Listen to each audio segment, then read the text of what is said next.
I know for some of you, it already is Christmas. Oh, should I make that lower? That's always the debate. I'll leave it for now. But for me, still a Christmas Eve. It's so nice I get to read to you on Christmas Eve.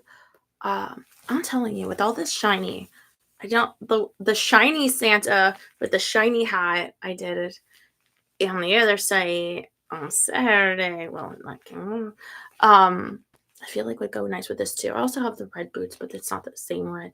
Anyway, oh, I also on the site before this where I showed the we're gonna try not to do that right now on this site because we follow the rules here.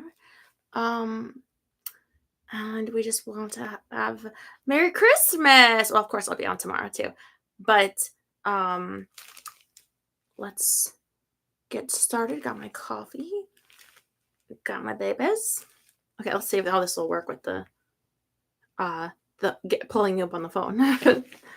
Oh, this one isn't the like latexy shine dress like the other one, but it does shine and sparkle because it has sequins. Well, I don't know if you already saw on the other side, but there. Isn't that so nice? Isn't it so fun? Okay. Okay.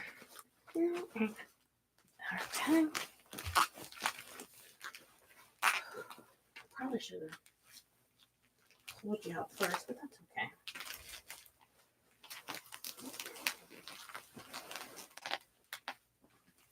Yeah, so my hair is still wet because remember, I got up and I immediately went to the box to get my presents from Daryl and I think I got something from Edward too. I haven't opened it yet. Maybe there's an apology, I hope, but I can't say I'd let him back because I've never banned him. So I'm trying to try this way.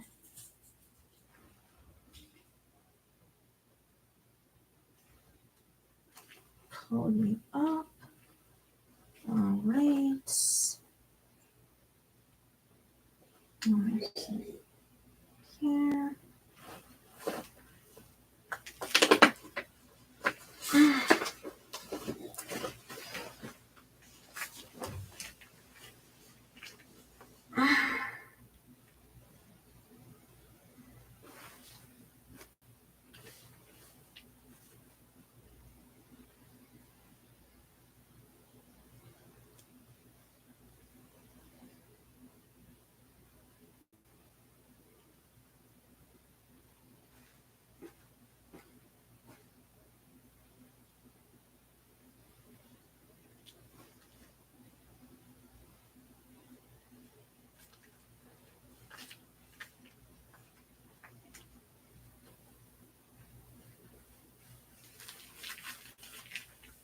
Aha, I got you. There you are.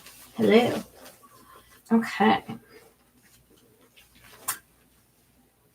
Now, we're still in the same chapter as yesterday, where I believe okay, so her father came back into the picture and her birth father. And now they have moved 200 miles north to an area of Fresno known as Little Armenia. She just got her first girl time there. She's having a rough time. Okay. Once there, I was introduced to my Armenian family members for the first time, astonished to discover how many of them look like me. At my grandparents' house, dozens of relatives arrived to make a fuss of the prodigal son and his lost daughter. Only some of them spoke English, but they all seemed thrilled to meet me and constantly stroked my hair or patted my head. Armenians are welcoming, and I seem to fit right in. So, for the first time in my 12 years on this earth, it was my sister and uh I'll I'll figure it out. Maybe if I lick the glove as the pages.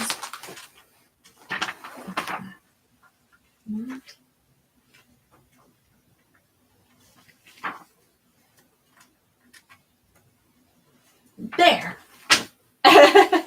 Got it.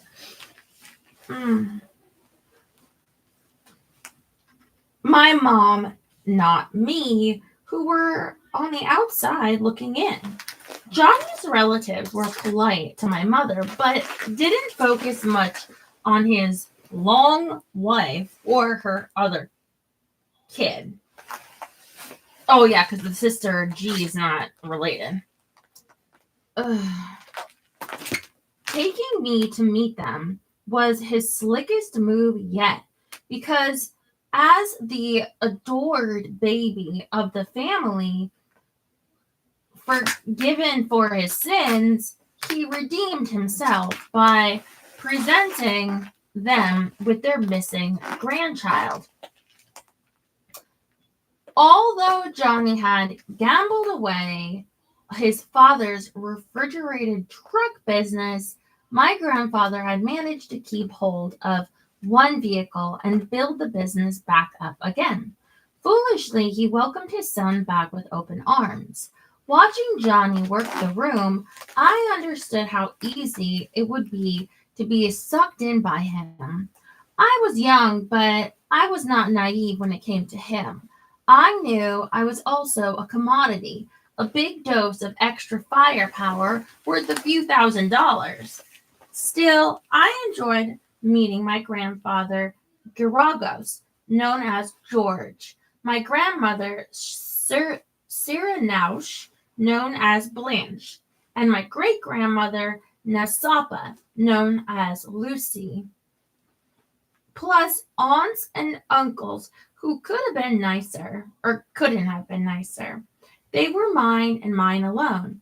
Everyone seemed to have a lovely home, and better still, they introduced me to the most delicious Armenian food, including kufta and sarma, grape leaves stuffed with meat and rice, which my grandmother taught me to make. There was also a shish kebab and a kind of sour pizza with spinach called la mahon that I still enjoy. Having never seen a man cook anything but barbecue food in my life, I watched in amazement as Johnny and his sisters prepared what seemed to me like a banquet every night. We must have been in Fresno for a while because we had our own house, and I went to a school that I don't remember hating for one full semester. I even made some friends who I'd play with near an aqueduct after class. We'd sneak into an orchard and help ourselves to plums, nectarines, and peaches. Then stick them into the water of the aqueduct to get nice and cold. I think the farmer pretended not to see us. I missed my friends from Beeman and hated being away from Jake and my mother's girlfriends. So having other kids to play with helped. I don't know why we left Fresno, but on we went to Las Vegas to live. Sorry, I was distracted by the person that said nice saddle because, like, I've had that saddle every single night on stream for years now, streaming. But then it's like, sorry, it's the reminders. I'm like, oh wait, they haven't.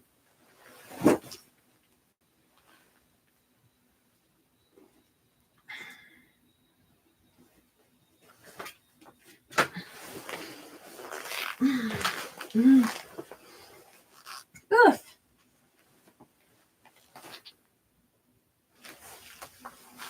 Yeah.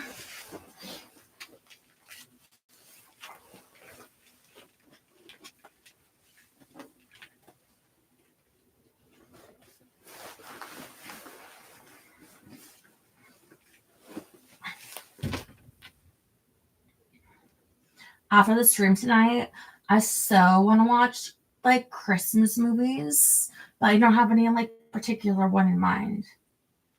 I know there's a new one on Amazon with The Rock, but it doesn't seem to have good ratings, but it still could be fun because it's that time of year, you know? Die Hard. My mom was like you. She liked to watch Die Hard every year, too. I like those old 70s claymation ones. Year Without a Santa Claus. I like Rudolph. I like those. Anyway. I missed my friends from Beeman and hated being away from Jake and my mother's girlfriends, so having other kids to play with helped. I don't know why we left Fresno, but on we went to Las Vegas to live with my aunt Roxy, my uncle Vincent, and my cousins Dickie and Geraldine. Aunt Roxy and Uncle Vincent owned a chain of successful dry cleaning shops. Their big new client was the 1,400-room Tropicana, which had just opened as the largest and most expensive hotel in town at the very end of the strip. The shop was inside the Tropicana itself, and I used to go visit them in there. I loved Aunt Roxy instantly.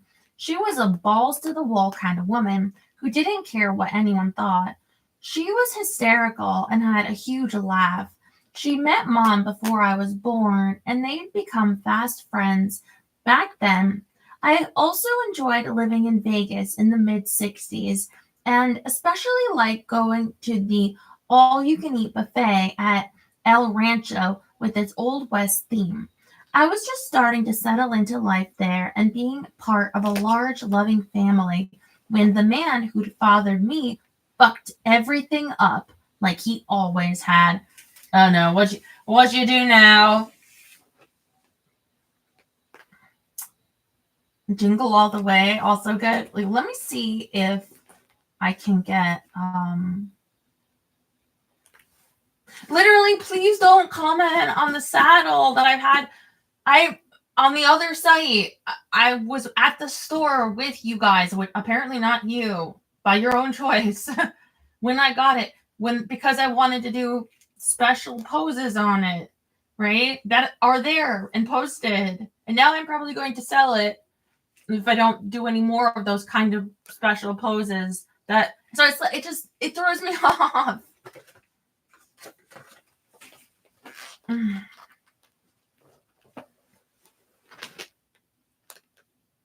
It's like if I dyed my hair 2 years ago and you write, oh, you dyed your hair. Like, I mean, what? No, wait, what? Okay, sorry.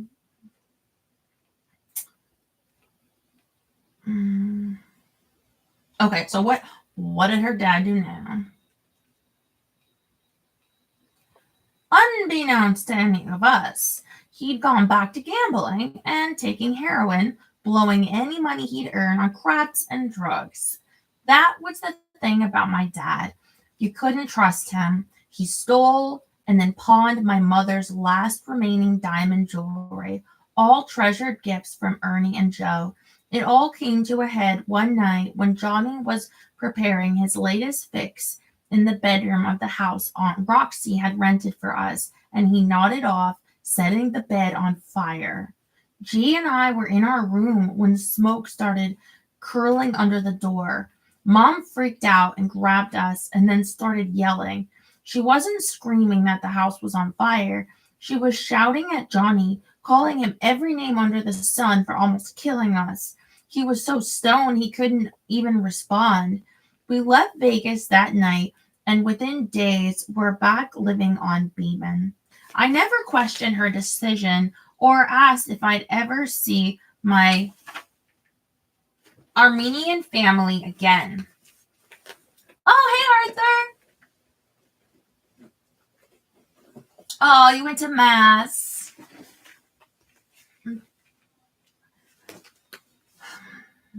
You put out cookies yet for Santa? You like some sugar cookies?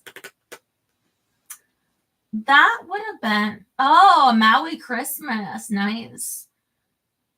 That would have been futile. I also knew that it was best to forget about the man with my smile, who was half the reason I existed.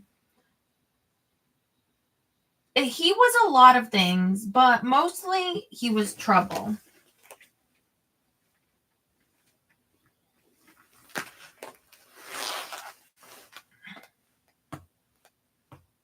I think Mom always hoped that he'd become the man she wanted him to be, but he always disappointed her. I have no idea how he always got my mother to do what he wanted, regardless of whether it was right for her or us. All she would say later was, well, he could talk me into anything. No shit. Mom tried to act as if the whole Johnny Sarkeesian experience had never happened, only it had, and with consequences. Mom was pregnant again, and she found out not long after she'd left him.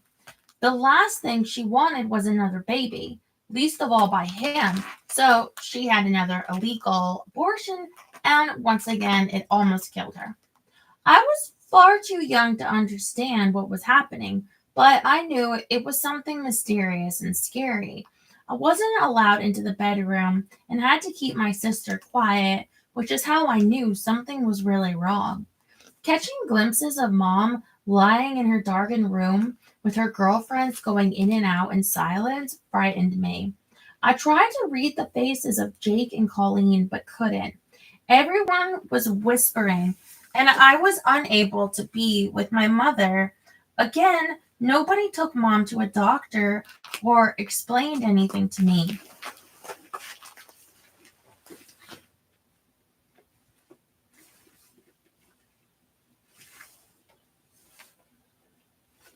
Mm.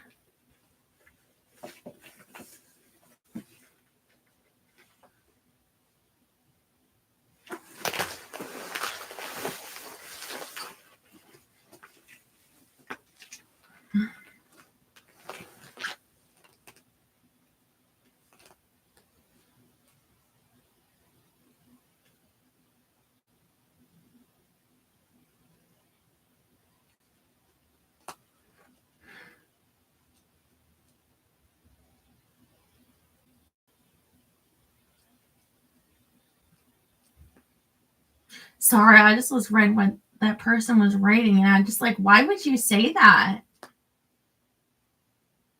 Are you trying to get me banned? Is it like another channel you're supporting that, like the last time I was banned, that they all write these other women like, oh yeah, I got her banned for you. Don't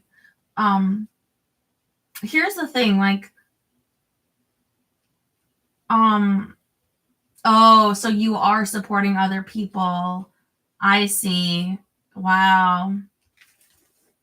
Wow. Okay, that's why you're saying it. Okay. Yeah, that's sad. That's really sad. Another one of those. Like the thing is, if you like don't care to hear me like read or anything, like cool, amazing, awesome. But like anything like else, like I have a whole other like there are a place for that and everything. But if you're like that cheap, to be honest, and like it's like $10 for like literally like 20,000 in going things. I mean, and sometimes it's even like $5. So pointing out that you're just like really, really like, and it's weird because you're in Hawaii, unless you're like homeless, it's like $12 for a bottle of water in Hawaii. Yeah, I spent more on yogurt today for my dogs than for being on my site. I'm just saying, like, It's not that you want to see me in another capacity, because you could. It's literally just as you admitted, because it's like to support someone else that wants me the band, which is like really evil, especially like on Christmas Eve and everything. So yeah, please don't ever show up again. Thanks. Amazing. Thanks. Wow, what an awful person. Literally awful. Anyway, back to you guys.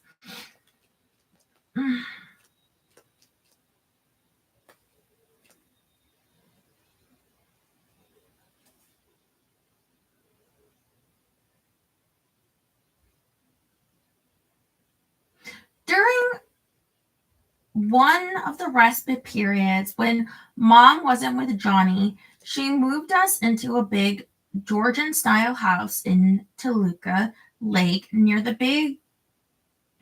famous Bob's Big Boy. Her friend Colleen had been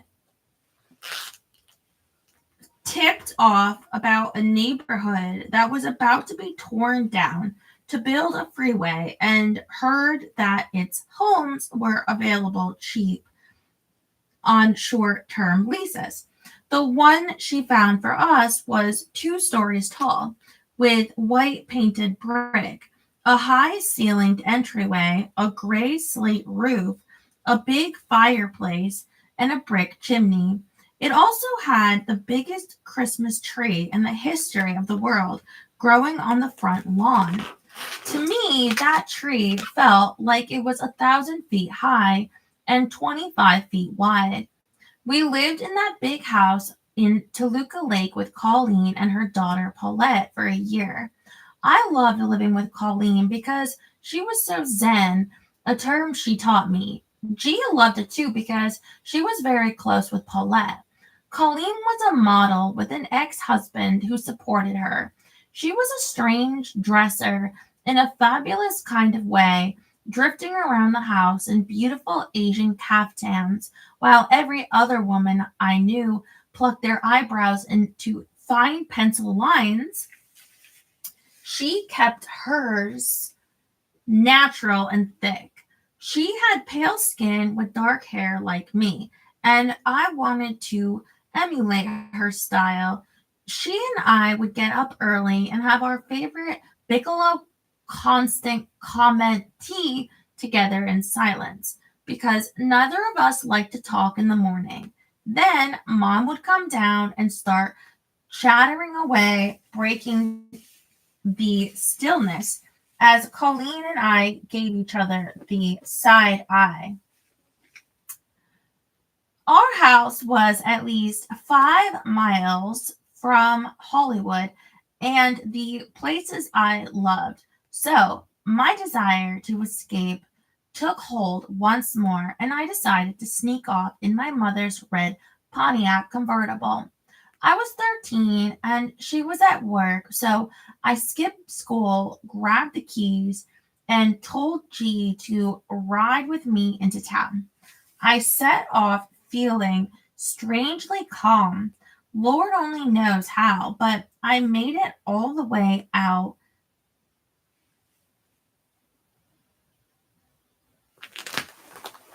to our favorite hot dog stand on Hollywood Boulevard and back again. On the way home, I ran a couple of red lights and bounced into a few trash cans, but returned otherwise unscathed.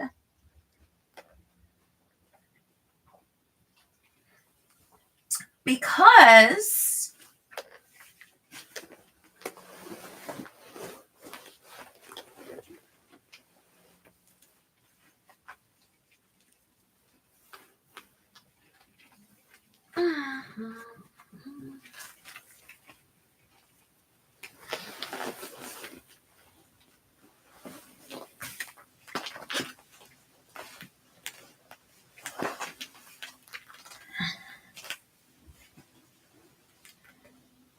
I got away with it, I found the confidence to do it again and again. But the day I took my friend Della into town and back, I spotted my mother on the front lawn as we turned into our street and felt certain that the game was up.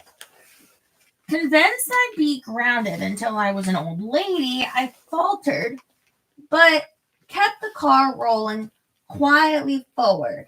Mom was talking to Della's mother when I came to a stop behind that big old Christmas tree. Thinking I was so busted, I climbed out with a heavy heart, resigned to my fate, as I thought there was no way she hadn't spotted her red Pontiac.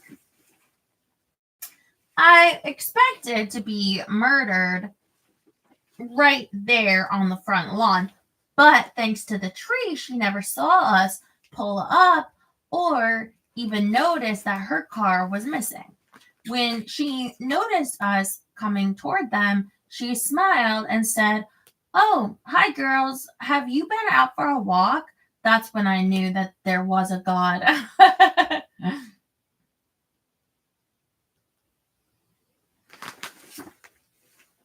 Typical people that want to start trouble.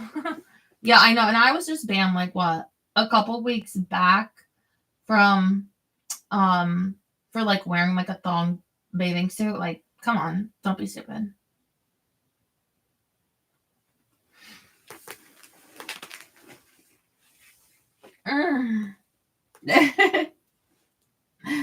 Okay, what was that? Oh yeah, there was a God. The Almighty came a daily feature of my life after I was sent to Villa Cabrini, an all-girls Catholic boarding school in Burbank. Johnny Sarkeesian, who'd been raised a Catholic, said his parents would want any child of his to have a religious education in the tradition of his family, even though I'd never been to Mass in my life, as was her pattern with him. My mother made some sort of deal where his family paid for my schooling. Despite her own horrible experience with nuns, she sent me to a place that was completely different from anything I'd experienced before.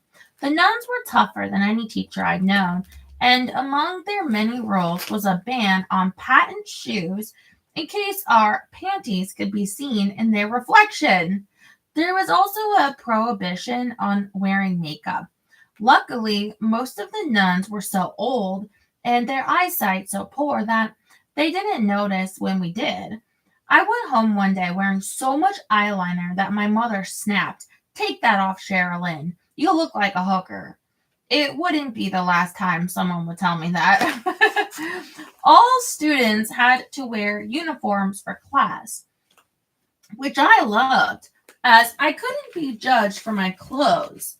We could only wear non-uniform clothes on evenings and weekends, and I packed my favorite shorts, jeans, and crop tops only to discover that none of those were allowed. The sole dress I brought was my pink pinafore, which I had to wear every single day.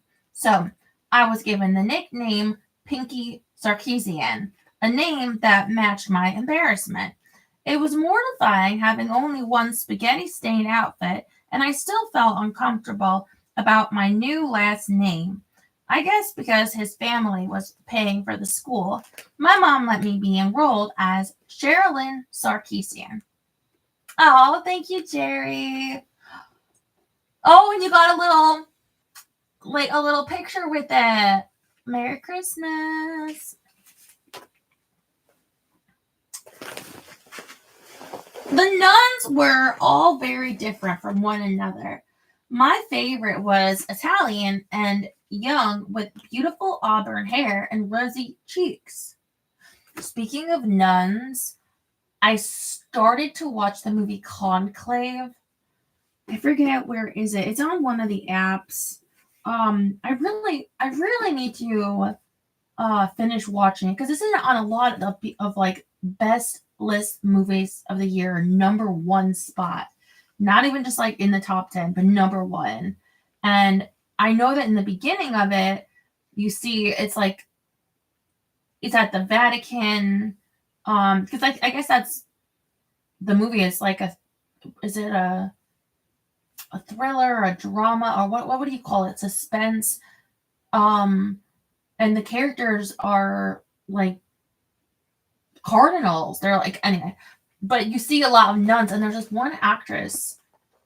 Who is she? An Italian, playing one of the nuns, and I'm like, oh, this is gonna be so good. But I couldn't focus at the time. You know what? You know how you get like with some things you can't focus enough to be like, I know that I'm not gonna be able to really appreciate this right now, even though I want to. So I gotta get back to it, and then I'll let you know how it is.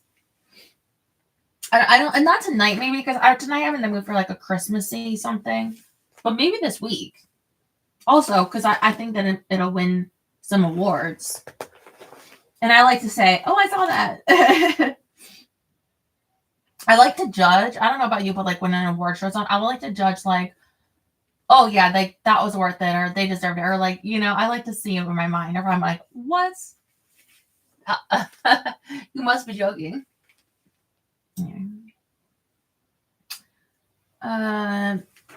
She was so sweet and looked like Sophia Loren. And I'm sure I loved her because she seemed so glamorous compared to the rest. For a minute and a half, I considered taking vows myself because I love the drama of it. There's the costumes, the music, the lights streaming down, and the smoke from the incense that the priest swung. I just thought, and no disrespect to my many Catholic friends, this is the original show business. Every Friday, a priest came to talk to us, but he got sick of my endless questions that were hard to answer. Like, Father, why do little babies go to purgatory if they haven't had time to do anything wicked? He didn't like that one bit. One night in the dorm after lights out, I started telling dumb jokes. Things like, Sister Teresa waddles like a duck. Mother Josephine's teeth are like stars. They come out at night. That was funny, though. Monica Bellucci. I think Isabella something. But they're going by others. Like, it just looks like so realistic. Even people that have been to the Vatican. And they're like smoking cigarettes. Yeah. Anyway. Let's see. I've only seen the first like 5 minutes. Yeah. And the nuns have to be there like making the beds or setting everything up. They're having to like basically be like maids, do all the work. And Mother Benedetta looks like the actor Joe E. Brown. While the girls giggle under their sheets, unbeknownst to me, one of the girls sneaked out and woke Mother Josephine, our house mother, to rat me out. The following day, the Mother Superior, Mother Benedetta, punished me. She started off by saying, Pinky, these robes we wear are sacred. And then, bop, wham, shazam.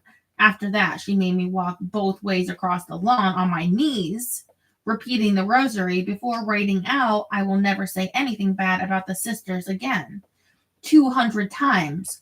Fortunately, Mother Bernadette had all the girls help me so I could finish in time to play in the varsity volleyball game. She had this real New York attitude and sounded like the actor Sheldon Leonard, but at least she was nice. She told me, hey, Pinky, give me a break. But why don't you learn to keep your mouth shut? Well, that was the end of my comedy career in that school. Aside from Mother Superior, I loved all the nuns, the fun ones and the old ones. I also liked the new friends I made at Villa Cabrini and became close to 3 girls in particular, Anita, Rose, and Donna. The wildest girls I've ever met, and I began to enjoy school. I would have happily remained at Villa Cabrini, but for that big mouth of mine, during the summer vacation, I let slip to my mom that the Mother Superior had slapped me. Recalling her own encounters with a Mother Superior in Scranton, she was all set to drive over and give the nun a piece of her mind. I begged her to forget about it, but She never let me go back, so I sadly lost touch with Anita, Rose, and Donna, and against Johnny's wishes, it was back to public school. G kept a list of all the schools she attended and claims it numbered more than 25. The bright kid who was always reading, even at the table, was unlikely to be wrong. I never kept count. After Villa Cabrini in January 1959, I started at Walter Reed. One night, I went out with two of my friends and one of their boyfriends. We went for a ride in a 57 Chevy, which I guess back then was like a new model. It's like a year old.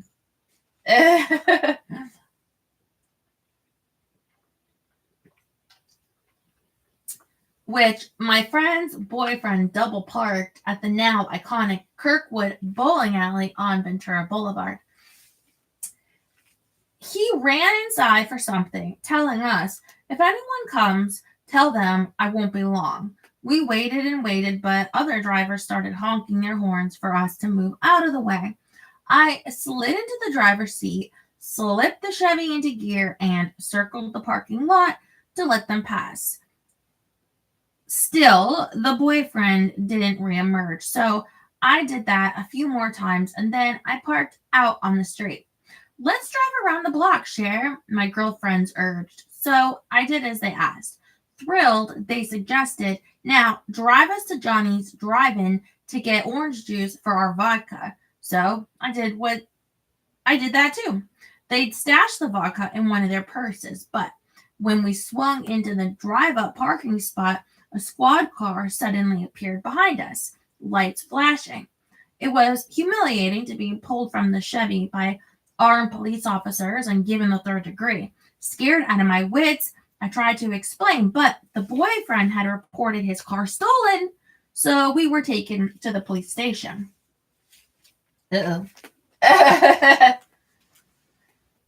Everybody else's parents came to collect their children as soon as the police called, but Mom was out and they couldn't get a hold of her. There were no cell phones back in the day. By the time it was midnight, an officer moved me to an empty holding room with a window so that I could at least lie down. Exhausted and emotionally wrung out, I was finally falling asleep when I heard a noise coming from underneath the bunk. A hand suddenly shot out and grabbed my ankle. Crawling out, a wild old drunk started ranting, "Hey, you bitch!" I kicked him off, screamed for help, and remained glued to the wall until officers rescued me and closed the door on the bum they'd forgotten was sleeping it off in there. My mother eventually came for me at 2 a.m. and, after taking one look at my tear-stained face, decided that I'd been punished enough. The worst part was that I never saw those girlfriends again, as their parents decided I was a bad influence and warned them to keep away from me. I was persona non grata. As a humorous postscript, years later, someone pulled a photo of me from my junior high school yearbook in 6th grade and made it look like a police mugshot, although the cops never took one. After I became famous, that picture appeared in newspapers and magazines around the world as the real thing, an early case of fake news. That made me laugh. I do kind of look like a criminal in it. Although I sometimes acted like a grown-up driving around the valley, I wasn't at all the streetwise chick I appeared to be, so when my boobs arrived, boys weren't exactly running screaming into the street, but I found myself fending off advances from older boys and even some of my mother's friends. This was scary. I'm thinking, Cher, what boobs? I feel like I don't want to say she was like flat as a board, but she didn't buy her boobs until some years later. Or at least the first ones she purchased. But I totally remember. One of the first to cross that line was Colleen's boyfriend, Hunts, an actor in a film series about a gang of New York teenagers.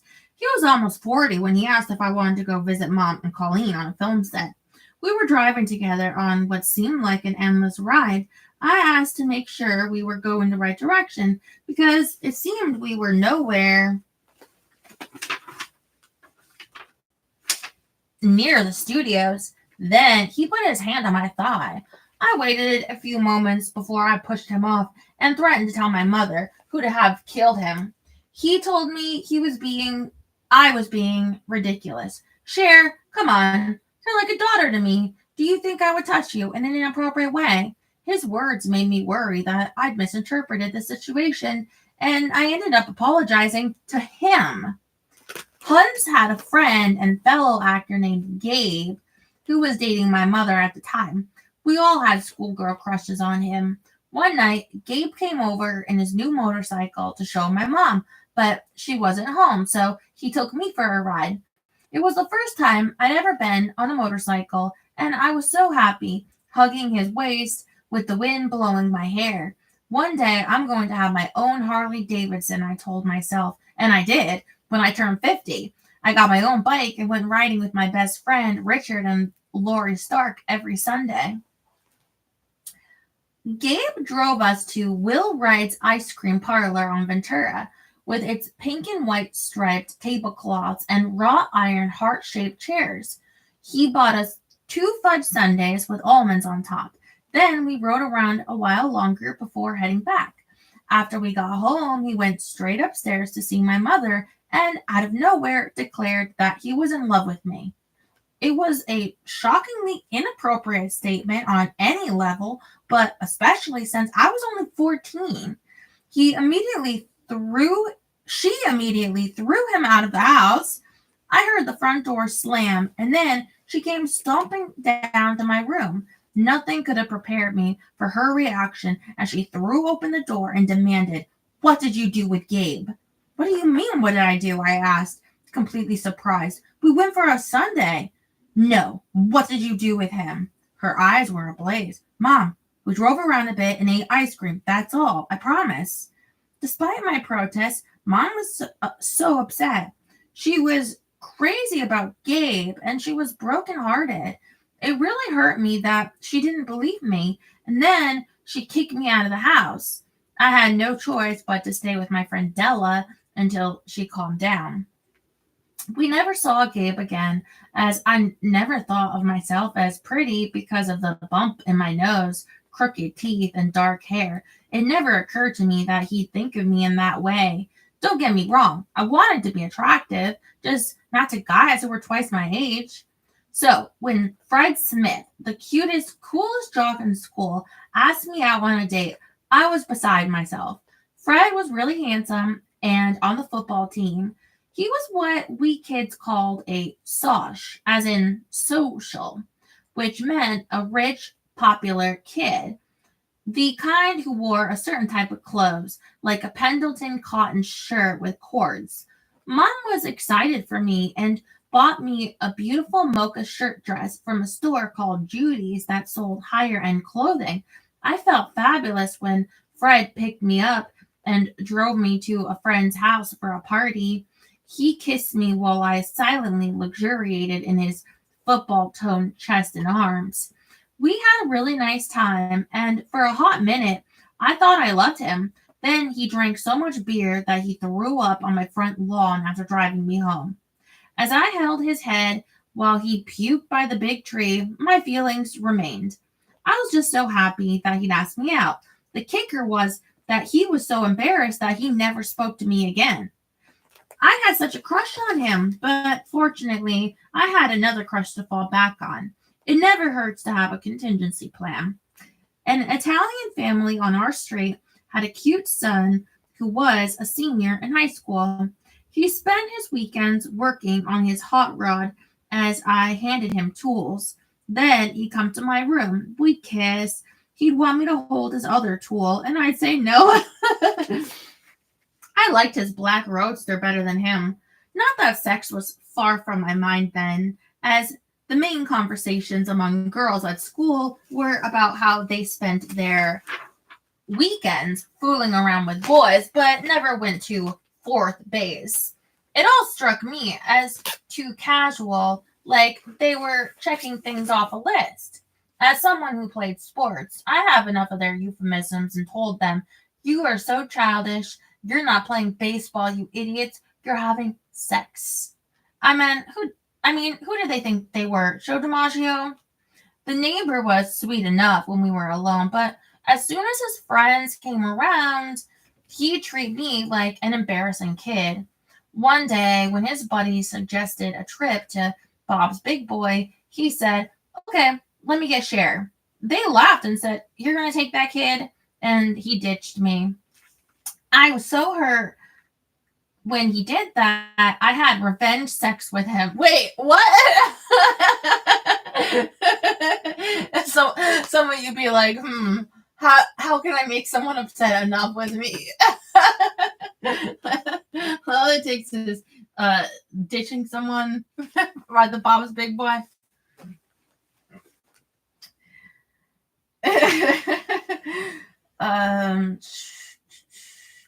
I had never wanted to, otherwise I would have done it one of the 500 other times he asked, but I was so angry at being dismissed, I decided to, if not lose, loan out my virginity to him. Can you loan out? What? Okay. When what turned out to be a massively overrated experience came to an end, I asked him, "Is that it? Are we finished?" Then I told him to go home and never come back. I wanted him to feel just as dismissed as he made me feel. Again, okay.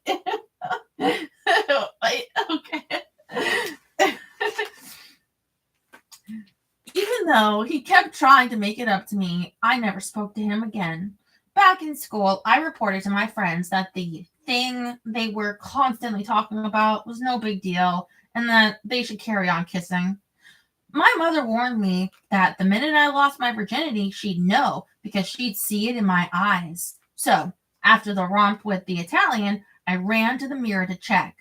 I half expected to see the word sex flashing in fluorescent letters across my forehead, but I couldn't spot anything different, and she didn't either. Oh my God, that brings me back. Oh my God. When I was attacked, when I was 19 and I was attacked, I thought other people could see it too. And I would be like, at work, and I just felt so awful. And if anybody would look at me, my customer, I would wonder, like, I would kind of double look at them, like, can they tell? Like, I'm just saying this because I wonder if other people are like that too. Like, if they think, like, can people see this? Anyway. There was another boy across the street who was very nice, but all he wanted to do was my ironing. And that's really all I remember about him. That boy really liked ironing. Soon, time was up for our white brick house and the big Christmas tree on the lawn, with both slated for demolition. We moved back to a duplex on Rosewood, 2 blocks south of Pink's, and I was so happy to be back in Hollywood. The duplex needed some repairs, painting and plaster, and the big arched window in the front had been vandalized. The glass was completely smashed, so a friend of my mom's named Duffy and our next door neighbor, Coco, who was a fabulous model, and another friend of mom's came over to help fit new glass into the window frame. A boy named Richard came to help them out as well. He was an actor and a trumpet player who gave me my first real drink, with disastrous consequences. He took me to the Players Ring Theater to see a play his friend was in.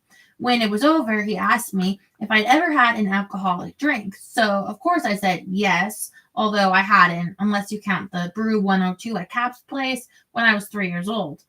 He gave me something called Country Club Stout Malt Liquor in a small can that I thought was regular beer.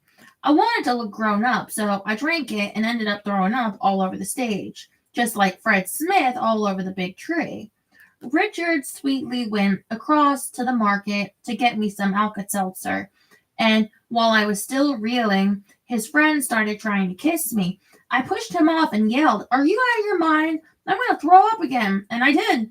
I wish I could remember his name because he was really funny and had to be a bit desperate to try to kiss a girl who's thrown up. One weekend, Mom went to New York to see a bunch of shows with a new man in her life, a banker named Gilbert LaPierre, who she met at a party in LA. When she returned from Manhattan, she was raving about the musical West Side Story and brought back the record of the soundtrack. Man, I loved that show so much. Whenever I was left alone in the house, I'd play it full blast on the record player until it was something I felt I understood on a visceral level. Jumping around my living room really fast, I sang along to all the songs and made up the dance parts, moving my body to lift me off this planet. I hadn't seen the show, and the movie wouldn't be made until 1961, but I still identified with every character, seeing them in my head. They felt like they were mine alone. The love between Tony and Maria was what I wanted, not some dumb pong from a teenage boy. No sooner had we settled into the duplex on Rosewood when everything changed again. Gilbert had fallen hard for my mother, just as Joe Collins had, and he kept calling her from New York, begging her to marry him. Tired of being alone and still trying to make it as an actress, once again, she made a decision for the whole family and accepted Gilbert's proposal, making him husband number 5 or 6, depending on how many times you count Johnny Sarkeesian. In an instant, Mom turned our lives upside down once more. After her announcement that we were moving to the East Coast soon after Thanksgiving at 8 and 14, G and I were again taken away from everything we knew and loved, which summed up our childhood. At the whim of what my mother thought best, I was learning that if I wanted control over my own life, then I'd have to find a way to escape. While afraid I might lose the independence I had in LA, I was excited to go to New York. I was 14 years old, and I was moving to a city I'd only ever seen in movies, the city of West Side Story. Chapter 8, New York, New York. You guys ever see West Side Story? I love that song. There's a place for us, somewhere a place for us. Although the ending always makes me sad, so I don't like to watch until the end, so you can imagine it ends different, you know? Anyone that lives in Rosewood reading this wondering, does Cher live in my bosom? Seem to live in a lot of places. What's ironing? I think she's just talking about straight up like ironing her clothes. Like the guy like ironing. I don't know. Okay, New York, New York, chapter 8. Once settled in Manhattan, we all relaxed. Although the flight alone almost killed my mother, it was G's and my first time on an airplane, and we were having an absolute blast.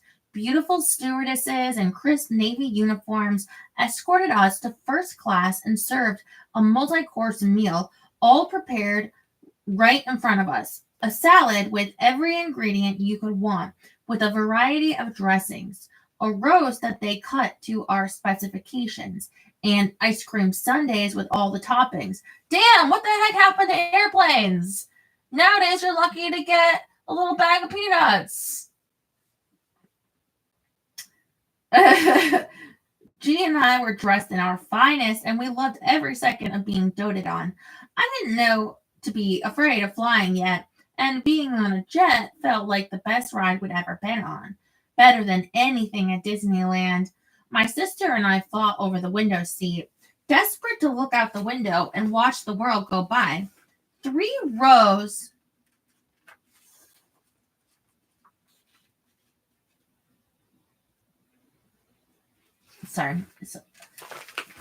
my little latex gloves here has trouble with the pages.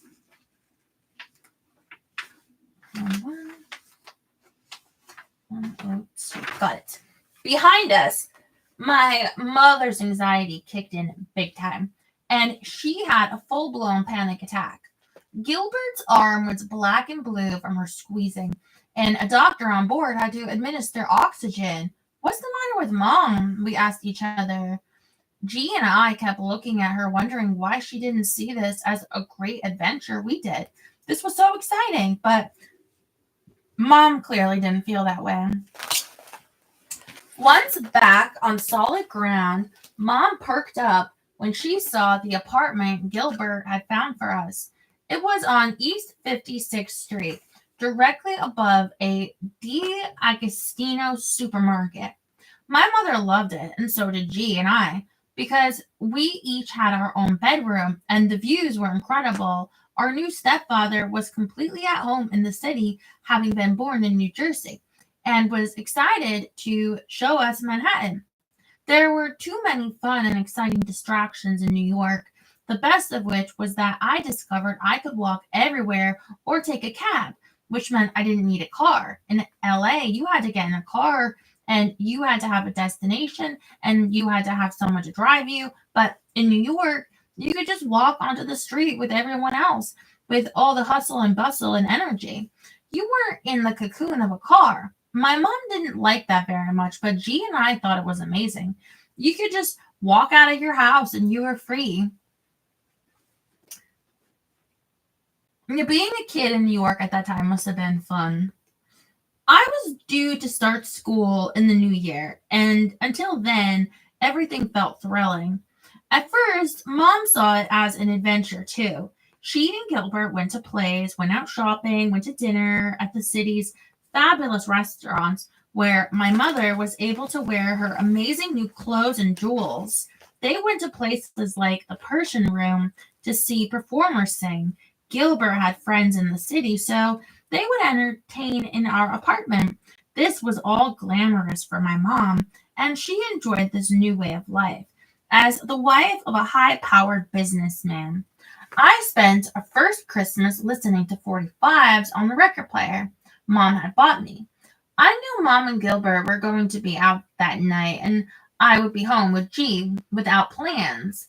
I probably was moping a little. My mom was adapting to Gilbert's way of being to fit in with his lifestyle, and that bothered me. Plus, I hadn't started school, so I didn't really have any friends yet. When our elevator operator, Jesse, sweetly offered to take me to a party on New Year's Eve, my mother immediately agreed I could go. Excited, I started to plan what to wear, talking to her about the options as I helped her bleach her hair.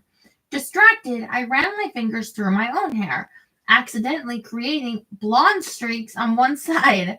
Mom saw it and started laughing hysterically. Although I wished for blonde hair when I was younger, I was over that by then. Oh, geez, Mom, what am I going to do? I asked her. All right, sit down, Mom said calmly, and bleached the other side to even out the color. I was actually delighted with the finished product. Even better, she lent me her mink coat for the party as a treat. That was such a shock and probably a little dangerous. As I was getting changed, feeling terribly grown up, sleet and then snow started to fall, and the evening took an almost magical feel. The first time I experienced a real winter was in New York. Looking out of the window of our high-rise apartment, I witnessed snow that was so heavy that I could barely see the building next door. When I asked my mom what was happening, she laughed and told me, "That's a blizzard, babe." Weeks later, after a night at the movies, we walked out into Times Square to find the streets virtually empty as snow blanketed the ground. G and I ran around, slipping and sliding past the cabs parked on the curbs. The few brave cabbies who tried to drive found it nearly impossible to get anywhere. Sliding down the middle of a New York City street was the kind of fun we'd certainly never had before, and worlds away from Los Angeles. The only thing I'd ever experienced in Los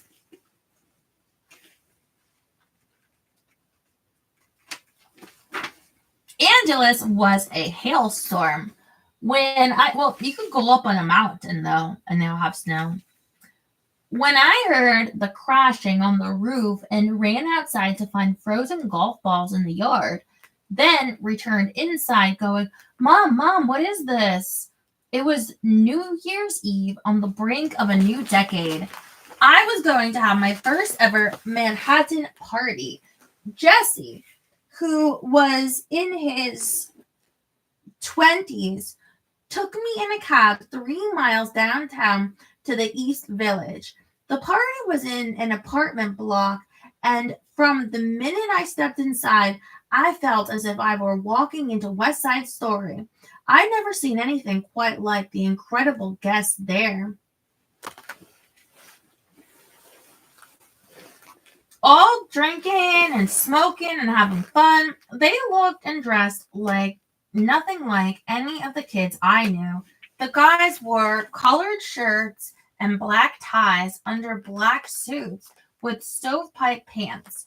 The girls were beautiful and fascinating with hair teased a foot high and skin-tight dresses that pushed everything up. I was envious of their curves, not having any of my own. They had this style, this attitude. I did my best to fit in and at least felt cool when the girls were impressed with Mom's mink. Jesse and I danced, and I lit a cigarette and talked with some people just winging it. The fun ended abruptly when a fight broke out in the kitchen and a man staggered into the living room with blood on his shirt. He'd been stabbed and had to be taken to the hospital. Although I was shocked, I also found the episode strangely thrilling, as if the Sharks and the Jets were playing out their roles in front of my very eyes.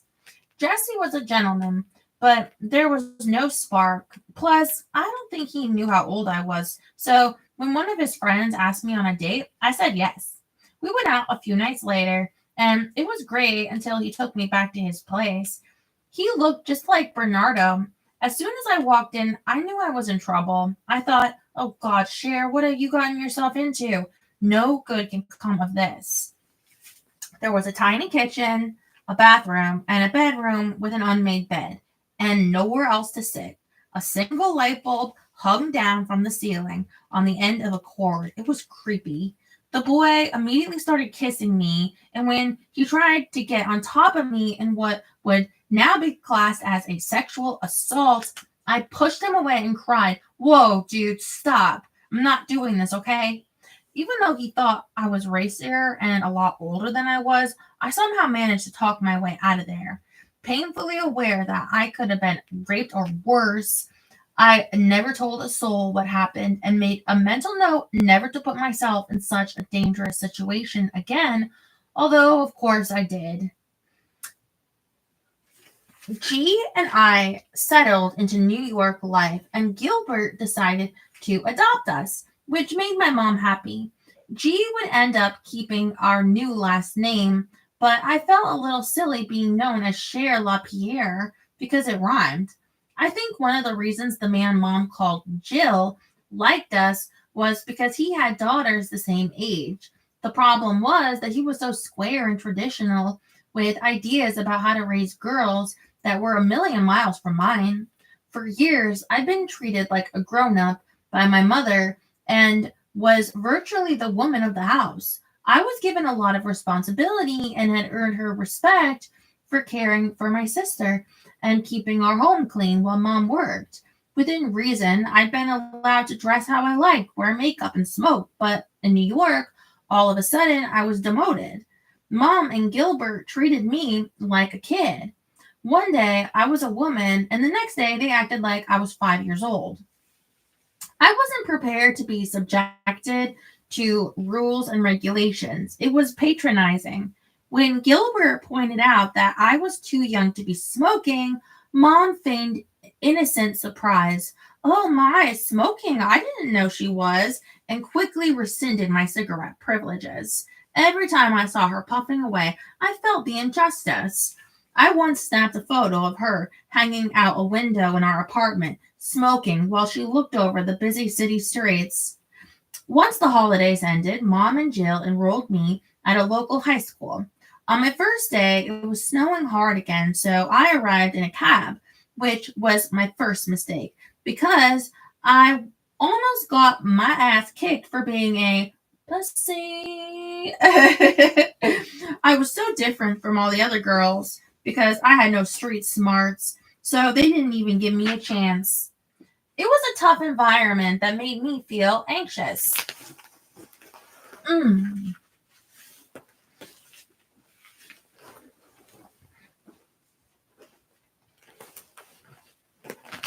Stella, show us your Christmas outfit. Aaron, don't tell me what to do. And if you really wanted to see it that bad, I already showed it pre-show. So, thank you. Merry Christmas.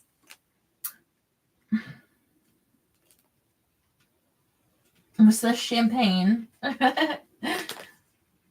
Since I already hated school to begin with, 3 weeks in, I quit. The decision came to me suddenly one day, and I begged Mom and Gilbert not to make me go back. I told them there was little point being there because I felt uncomfortable and wasn't learning anything. And that seemed to work. They weren't thrilled, but I bought myself a little time. I didn't have a plan. I just wanted to get out. But without school, I had nothing to do and no way to make friends. I started to feel lonely, and it showed. Trying to help me out, Gilbert arranged for me to meet Joyce, the daughter of a colleague of his. Joyce was great. She wore dark eyeliner, pale makeup, her hair in a flip, and was up for anything. She, in turn, introduced me to her friends, and suddenly I had places to go and people to hang out with. Wealthy girls who lived on the Upper West Side, who all had graduated already and had no clue how old I was, but showed me how to live in the city, going dancing in nightclubs, shopping with friends, and being one of the gang. And as attractive young men buzzed around us, it was half the girls and half New York itself. I had found a new kind of freedom, and I didn't even need wheels. No longer lonely, I hung out with these girls who were allowed to go everywhere and do anything, unless it was a Jewish holiday. On those weekends, I was even invited to go to temple with their families, who were happy to have me along. Although my best friend Barbara's mother once said to me, "Cher, honey, we love you, but could you please stop singing for 1 minute?" I hadn't realized I was singing at all. One day, Barbara said she'd take me to Jones Beach. On the way there, Barbara jumped out of the subway car to ask directions, and to my horror, the doors closed behind her, leaving me alone as the train pulled away. She made indecipherable hand gestures at me through the train window, and ta-da! That, folks, is when the zipper on my skin-tight jeans decided to break. Thank God I had my bikini bottom on. Not that it would make that much difference to the onlookers. Mortified, and only in a short t-shirt, I had to cover myself with my purse. Sitting there, exposed and embarrassed, I felt like the eyes of all the men in the subway car were concentrated on my crotch. I went into some sort of fugue state so that by the time I got off the train, my hair was plastered to my face with sweats. I eventually found my way back to Barbara's apartment and collapsed into her mom's arms in a soggy mess. As my mother would have said in her southern way, I looked like I'd been ridden hard and put away wet. I love that saying. Also like the saying of like, you look like 10 miles of bad road.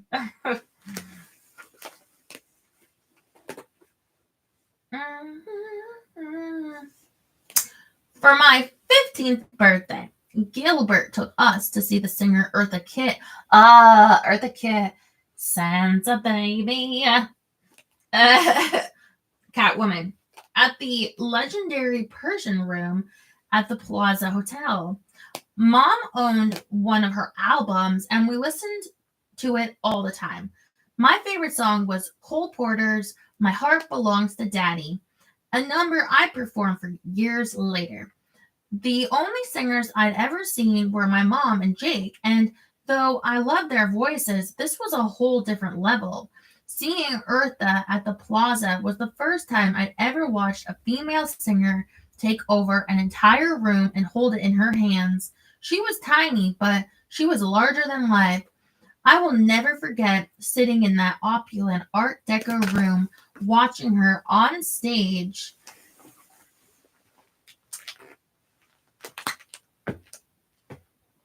in a tight-fitting sequin dress with spaghetti straps and a fur stole. She held the attention of every man, woman, and child in the audience. At her peak in her mid-30s, she was cat-like in her movements. I wanted to be her. She was so mesmerizing, especially when she sang in French. When her set finished, she received a standing ovation with women cheering and men thumping the tables for more.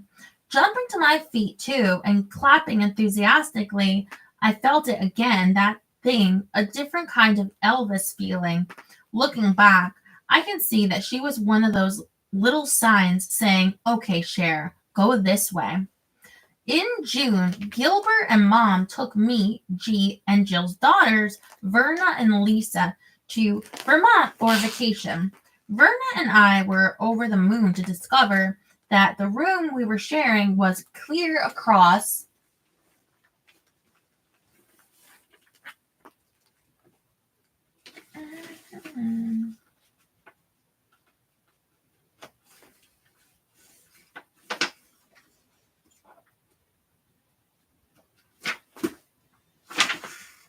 the hotel from Mom and Gilbert's.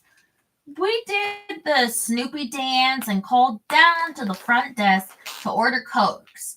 I stripped off my travel clothes and was reading a magazine on the bed in only panties and a camisole when the Cokes arrived. Delivered by a tall boy with beautiful blue eyes and blonde hair, I was both embarrassed and intrigued. His name was Bodo, and he was an Austrian ski instructor.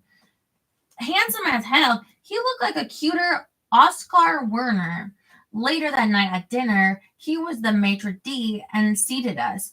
I was embarrassed as he'd seen me in my underwear, but also delighted. After dinner, there were dancers and we'd hang out. And then he'd take me for a spin in his beautiful blue Thunderbird, in which we had our trysts. We had fun together, but by the time I returned to New York, I'd lost interest. Like Bodo, none of the men I dated knew how young I was because I looked older and never confessed to my real age. And they never really wanted to know. When I look back at photos of myself from that time, I wonder why nobody said, hey, wait a minute, you're not 18. With a new boyfriend almost every week, I was like a rough version of my movie heroine, Holly Golightly, who had mesmerized me in the 1961 film Breakfast at Tiffany's with her independence, style, and guts.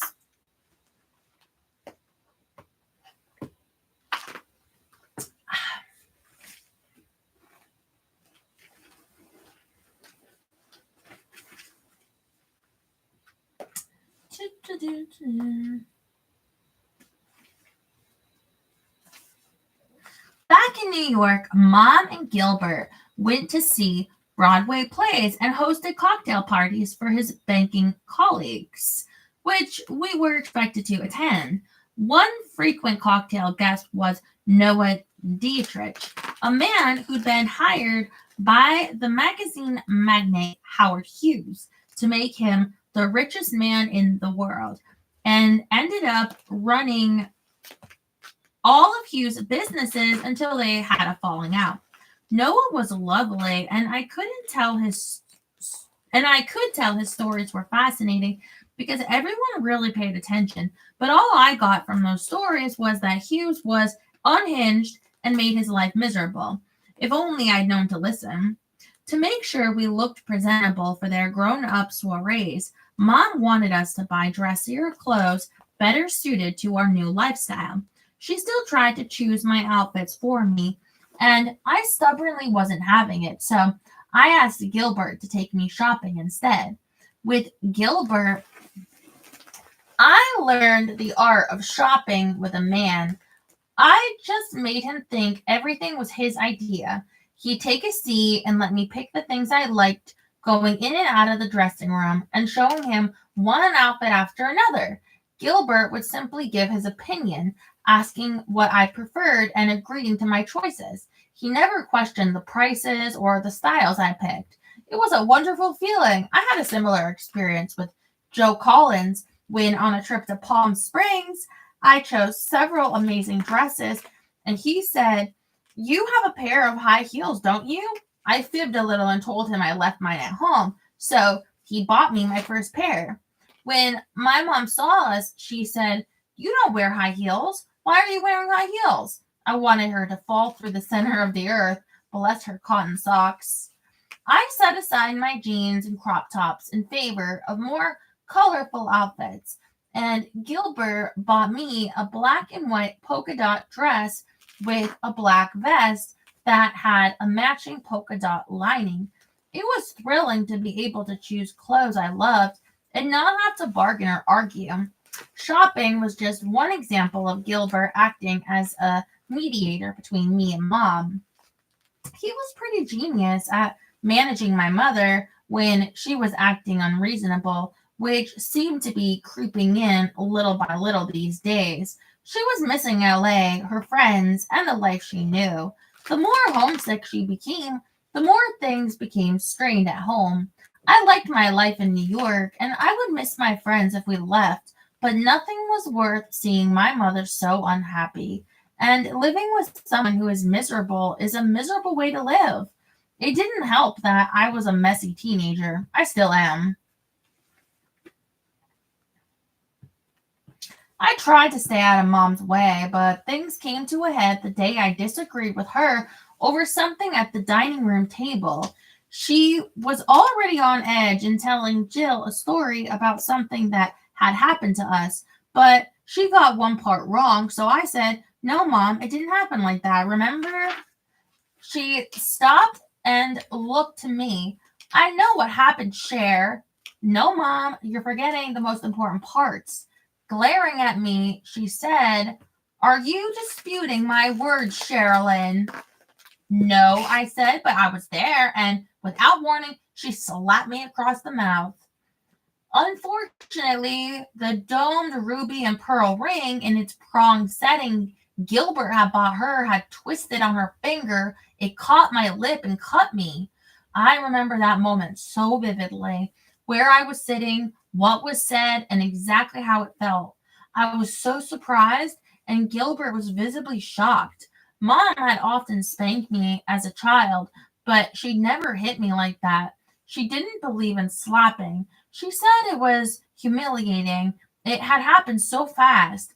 I don't even think she realized what she was doing. Shocked, hurt, and then angry, I jumped up and glared at her. I really wanted to yell, "You should see yourself right now." But I held my tongue, marched to my room to grab my purse and jacket, and came back in. My mouth was bleeding. Gilbert looked at her disapprovingly, gave me some money, and I walked out. The moment was proof of how much she was struggling, and I think Mom knew it. It was like, "This isn't working. Someone get this woman back to LA." I don't think we'd been in New York a full year before she declared that she couldn't face a second East Coast winter and had to return to the sun. In Manhattan, she felt trapped in the high rise and hated living for months in a frozen city. When she got irritable and took her unhappiness out on Gilbert, I felt sorry for him, especially as he went to bat for me on more than one occasion. What he didn't realize was that my mother believed that if a man wasn't as wealthy as she was beautiful, then he didn't deserve her. It was that same idea instilled in her by her mother when she was young. It's as easy to fall in love with a rich man as it is a poor man. So here there's pictures which I'm going to show you toward the end of the show. And like I said, there's there's pictures. I love how this is done. There's pictures like in the in-between throughout. So the pictures you're going to see aren't all of them in the book. Like, they're just up to that point. So anyway, that's nice. Okay. Oh, and I was thinking when she was talking about the pair of high-heeled shoes, and I was trying to remember, like, oh, when was the first time, like, I've had high-heeled shoes on? I didn't really remember, but I can tell you that I remember if I was in a store that had high-heeled shoes out, I would try them on, because a lot of shoe stores put out a shoe, like at least one. Sometimes you have to ask for the second. Sometimes they have the boxes out and you can just open the box. So I remember trying to like put those on. And then also, well, at first when you're growing up, like they're only for adults. I don't know about like limited to now if they would sell high heel shoes. I mean, I know like some people like they have dwarfism, so they're very short. They have short, they need smaller shoes. So they could go to like an adult store, like well, I know Payless isn't in business anymore. Is Nine West anyway? But also at like if I was at someone's house, like a friend's mother, and there were shoes, like even if they're like ugly shoes of someone's grandmother, I would like if I saw them, I could like try on. Like yeah. Anyway, that's how I remember, like being really little and wanting to try on high heels. But as far as like my first pair, I think I kind of remember buying some like at the mall with like Christmas money or something for like very cheap, like $5 or something clearance, because high heel shoes are actually cheaper than like I was gonna say shoes like this, but these shoes right here, these were like $200 because I think these are a Devious brand. I'm not sure because I have some real leather ballet boots that were like hundreds that I pull out for you guys sometimes. But so just a pair of like strappy little heels, the material alone, it would be cheaper. I don't know how some of these companies get off charging their prices for shoes that they say that a good pair of sneakers has like an expiration of like 200 miles, 300 miles, but a strap, like a little pair of high heels, it doesn't have that kind of expiration. It's probably like a few miles. I don't know. Although I walked home from school in high heels a few times. That was stupid and painful, but I didn't always have a pair of shoes. Like, yeah. Anyway.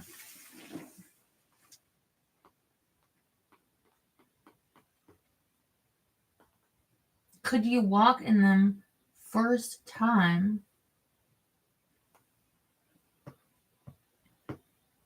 So when you grab one in a store, you just kind of strut down a hall with the store, like, and you could convince yourself that you can walk more distance if you can walk a few feet, and it's easy to walk a few feet because you just gotta tell yourself you're like a runway model or like a celebrity.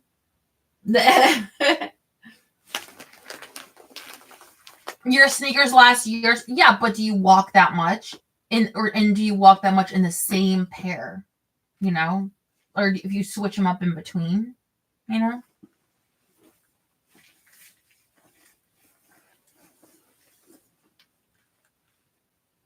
Listen, most of the time, like around my house and stuff, like I know Cher said she likes to be barefoot.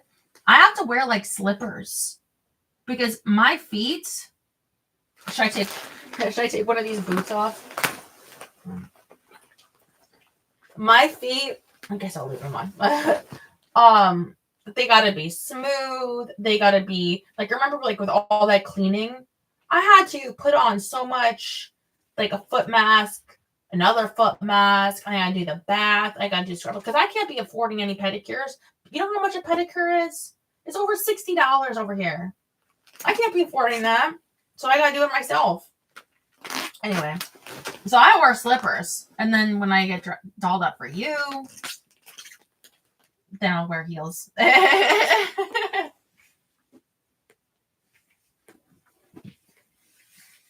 Okay, where was I?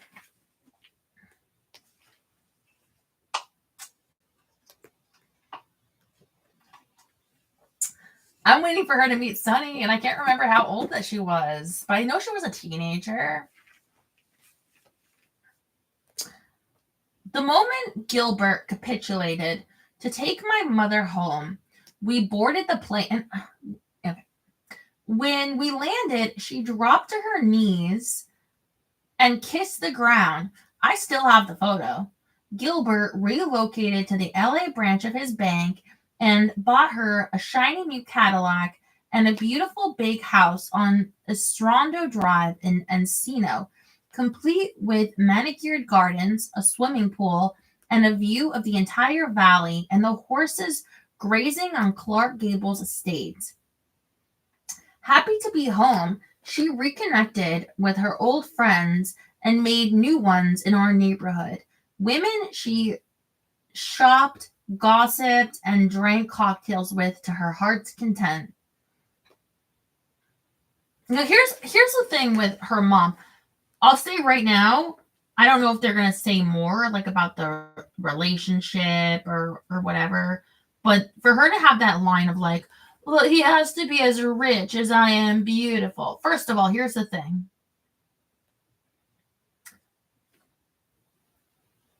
Beauty is in the eye of the beholder, and that beholder like will see the beauty in you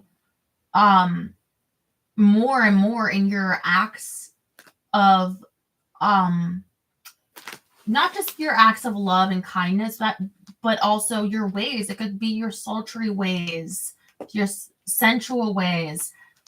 It could be, of course, the uniqueness of your look, but even just in ways of like a birthmark or something, but also in your soul and because it's you, like the people can look at a woman they've been married to for 60 years and it's like their lights up, their brain lights up seeing them like, oh my god, like this person's so beautiful. What I'm saying that about the way she's judging of the husband is her idea of beauty a artifice based?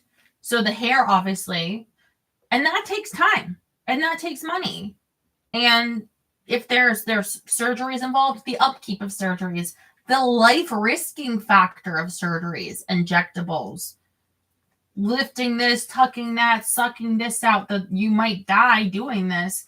And I'm only trying to speculate that, are you saying the guy should be rich enough to like afford your literal life risking things to change your appearance? Like, because otherwise it feels horrible. Like it feels like he's taking care of your daughters. She's not saying that he's done anything awful like some of these other guys, like her father. He seems very generous, like very kind-hearted. Like he seems very attractive outside of the money, attractive as a good guy. So I wonder if she got these weird thoughts from her mother too, and from, so I don't know. It doesn't feel like a healthy mindset, because if he loves her, he may very well tell her, "You're so beautiful." And then does she take that and be like, "Oh, I guess that means that you should give me more money, or I just should be with someone else." And then it almost disincentivizes someone to tell you that you're beautiful, because then you feel like, oh, well, then I guess that you don't deserve it. You know what I mean? Like, that's fucked up. I don't know. She sees her beauty, dare I say, her value to men, yeah, as opposed to like their whole person that you are, that they are. A person is a whole ass person.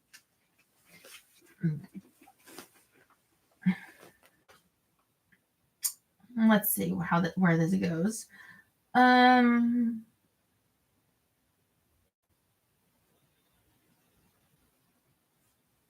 In some ways, I was happy to be back, but I loved living in New York and was bummed to lose the freedom I had there. My New York independence wasn't going to do me any good in a city where you needed a driver's license to do anything worthwhile. Much to my chagrin, Mom and Gilbert insisted that I finish school and enrolled me in Montclair College Prep School in Tarzana. The only thing I enjoyed there was learning French with the principal's wife, Miss Simpson, who said I had a natural ear for languages. I also loved drama and singing with Mr. DeFiore, who told me the school was putting on a performance of The Mikado by Gilbert and Sullivan. I got up the courage to audition for the leading role of Yum Yum and was devastated when Mr. DeFiore shoved me into the chorus instead. You're a contralto, Cher, he informed me. Your register is too low to sing with the girls, but not low enough to sing with the boys. It was a quirk of my voice that would dog me for years. I thought, okay, so it's over. It was during my year at Montclair that I made my first young gay friend, Steve. It wasn't a strange thing to me. There had been gay people in my mother's circle of friends for years. There was Shirley, the fabulous one who looked like Bridget Bardot. There was Scotty, who had a boyish face and who I loved because she treated me like a grown-up. Later, there was Joan, Scotty's girlfriend, who was young, blonde, and extremely feminine. When I was little, Mom had two hairdressers who were so bubbly and fun that I couldn't understand why all men weren't like them. Although I understood the concept of being homosexual, I didn't get why they had to hide it. I was shocked when I learned that during my childhood, it was illegal to be gay. In some states, if you were branded a moral or sexual pervert, you could be sterilized or sent to jail. Steve and I had the best times together, and we're both secretly relieved that sex didn't get in the way of our friendship. I only wished everyone I went out with could be as thoughtful and sweet. Not long after his parents gave him his first car for his birthday, he was invited to a gay party and begged me to go with him. Sure, I replied, happy to go any place where I could dance. Steve wasn't coming out, but this was the first time he was prepared to be open about his sexuality in a public place, and where it was safe to do so because he had me in tow. When we got to the host's apartment, he was terribly nervous, but I talked him down. He was beginning to relax and had even started talking to another young man when there was a sudden commotion. We heard someone yell, "Police! Everybody stay where you are." We were in a back room when the officers burst in, so we fled to the adjacent bathroom. Steve locked the door, threw open the window, and climbed out, pulling me after him. We ran to his car and took off before the police could arrest him. Although Steve almost couldn't drive for trembling, he was convinced that if his parents found out his secret, they'd lock him up or worse. Shaken, we drove around for a while, but he was in such a state that it was really late when I got back to my grandmother's, where G and I were staying that night, which got me into a ton of trouble.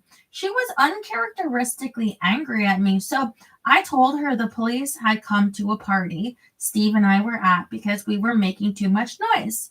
I couldn't have ever told her the real reason. She was from Texas, and that shit would not play in Texas. I spent the next few days grounded, but didn't much care. I was always happy to stay in and draw anyway.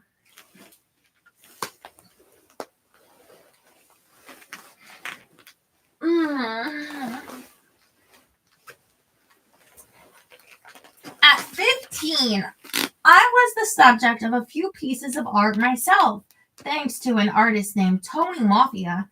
I didn't know how my mom found him, but Tony had a real talent, and my mom commissioned him to sketch sepia tone portraits of all three of us individually. When he delivered them, Tony went on and on about how I had an interesting quality with my dark hair and eyes compared to my blonde mom and sister. I mean, my mom was beautiful and my sister was adorable, but he said that, like all children, and G wasn't yet old enough to have character in her face. When mom started oohing and awing over my picture, that made me stop and think, well, okay, she's a good judge of stuff, so I must be something. That was the first time I thought that I was anything at all, especially when she told me I should try modeling and sent me to a photographer for some portfolio shots. I was sitting in the studio between setups when the door opened and a man in his 30s came and sat across from me. It was the actor Telly Savalas, who later became famous in 1973 in the TV show Kojak. Staring at me as a smile tugged at his mouth, he said, "What would you do if I came over and kissed you right now?" When I rolled my 15-year-old eyes, he started to laugh. Okay, he said. The look says it all. Good.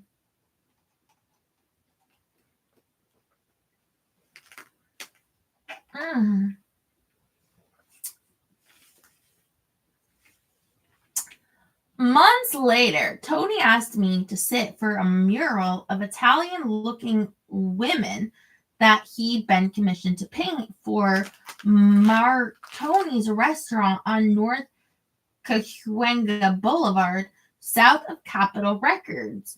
Martoni's was one of the places where the cool people of the film and music world hung out.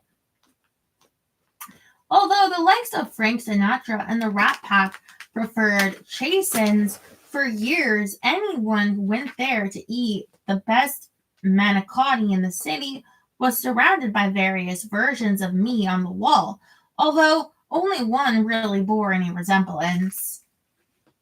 I was at Martioni's sitting for Tony one day when another stranger started talking to me, only this time I didn't roll my eyes. His name was Antonino Lotempio, better known as Nino Tempo, a singer and musician with a beautiful voice who was 13 years older than me.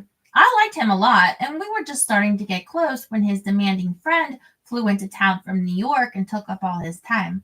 His friend was a 22-year-old music producer and record label owner named Philip Spector, who was making music at Gold Star Recording Studios on Santa Monica Boulevard, which became one of the most successful studios in the world. Everyone from Brian Wilson to Jimi Hendrix to the Righteous Brothers to Ritchie Valens recorded in the place where Spector learned his craft. Once he became successful, he continued to use the same studio. And I want to say small world, but the thing is, like, back then, you got to think, I was going to say 50 years ago. No, it's more than that. It was like 60 years ago. The world was even smaller. There was even less people. You know? Uh-oh.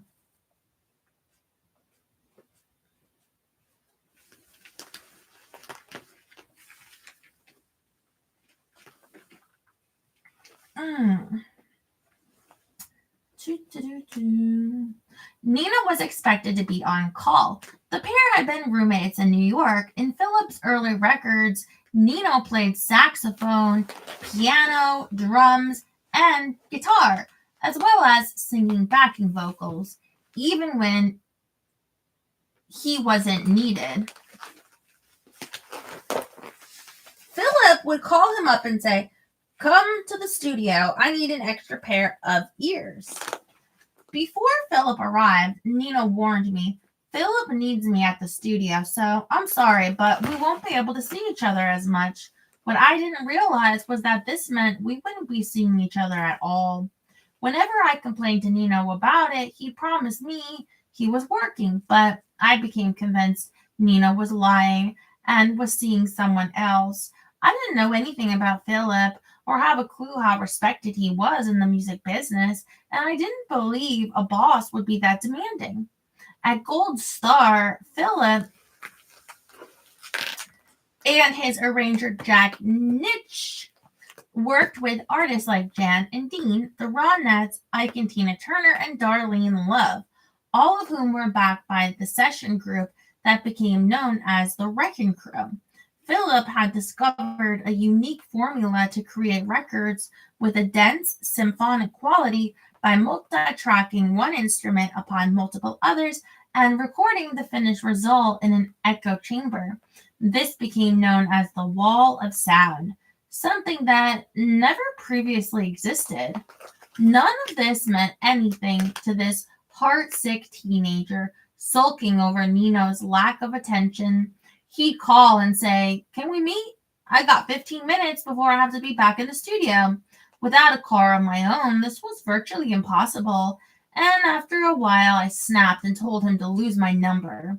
He wanted to prove to me that he was working, so he took me to meet Philip at his hotel off Sunset Boulevard, and I didn't much like what I saw. He might have been a demigod to many, but he acted weird. And I didn't like how he stared at me, looking me up and down. He made a dumbass comment in French in front of his friend. "Voulez-vous coucher avec moi?"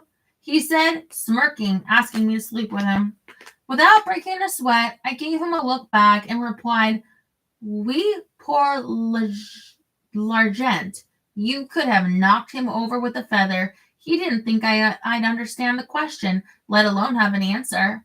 I split up with Nino soon afterward, and he called to tell me, "You broke my heart, Cher, and I never want to see you again." I didn't mean to hurt him because he was a good guy, but I just didn't believe he was working as a full-time babysitter to a grown man. I was really happy for him when later that year he and his sister won a Grammy for the song Deep Purple. Living in LA without a license or car was taking a toll on my social life, but Mom let me take my driving test in her Cadillac, but it was like a boat. Even though I had been driving since I was 11, I failed.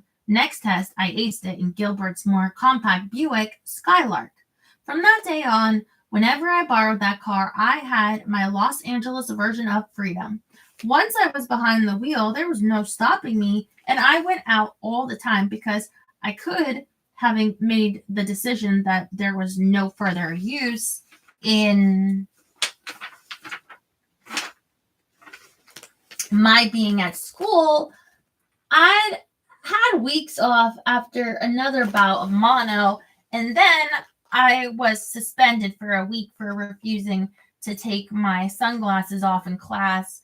The sunglasses and 2 ponytails in my hair were an homage to my heroine, Holly Golightly. The principal of Montclair, Dr. Vernon Simpson, summoned me to his office and told me I could expel you, Cher, but I think there's something good in you. I want you to go home and think about that for a while. My parents weren't happy, but my mom knew that school wasn't my path to destiny. I promised them that I wouldn't just sit around at home and would go to acting school instead. Finally, free of the confines of school, I could go in the direction I wanted as long as I followed Mom and Gilbert's rules. One night, I borrowed Gilbert's Skylark and was driving down Sunset Boulevard when a white Lincoln convertible cut me off. I pulled into the parking lot of the famous Schwab's pharmacy, shaken by how close he'd come to trashing Gilbert's car. I jumped out and yelled, "What the fuck's the matter with you? You almost hit me." The man was wearing big black framed sunglasses, but I could still tell that he was unbelievably handsome, with one of the sexiest smiles I'd ever seen. When he took off his glasses, I realized it was Warren Beatty. He'd been named the new star of the year for his Golden Globe-nominated role in the hit movie Splendor in the Grass, in which he co-starred with the married actress Natalie Wood, who became his lover. My mother was nuts about Warren, and so was my friend Penny, so I thought I better not let the moment pass for their sake. Buying time, I took a breath and asked, "Got a cigarette?" "No," he replied, beaming, "but I can run into the store and get you some." He ran across the street to the gas station and did just that. 10 years older than me, at 25, Warren was so drop-dead gorgeous, I had to steady myself as he walked back toward me. "What's your name?" he asked. "Cher." Well, Cher, do you want to get something to eat? I hesitated.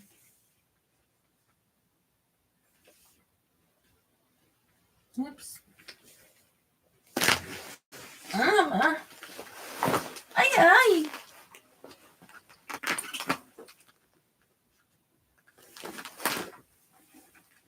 I hesitated. It was close to my curfew, and I was already worried I'd be late and end up grounded. But then I thought of how much of a fan my mother was, so I shrugged and said, "Sure. Do you want to come to my place for something?" My knees almost buckled in the face of his charm and that smile, a devastating combination. Okay. I followed his car to a big white modern house in the Truesdale Estates in Beverly Hills. It was a beautiful house with an amazing pool. He showed me inside, fixed us some cheese and crackers, then leaned in and kissed me. Now, this is interesting, I thought, as I kissed him back. The two of us went swimming with me in Natalie Wood's bathing suit, and we had a great time. Afterward, I drove home in a happy daze at 4 a.m. and found Mom and Gilbert standing on the doorstep in their nightclothes. Furious that I defied my curfew again.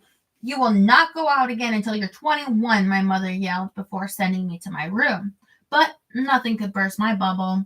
The following morning, the telephone rang. It was Warren. "Let's go to dinner," he said. I could hear his smile. "No," I told him as my mother strained to eavesdrop. "Then how about swimming?" Laughing at his random suggestion. I didn't want him to know how young I was or that I was grounded, so I told him, "My mother's pissed with me for getting home late, so I'm not going anyplace. We had a fight and I can't go out." Laughing, he said, "Let me talk to your mom."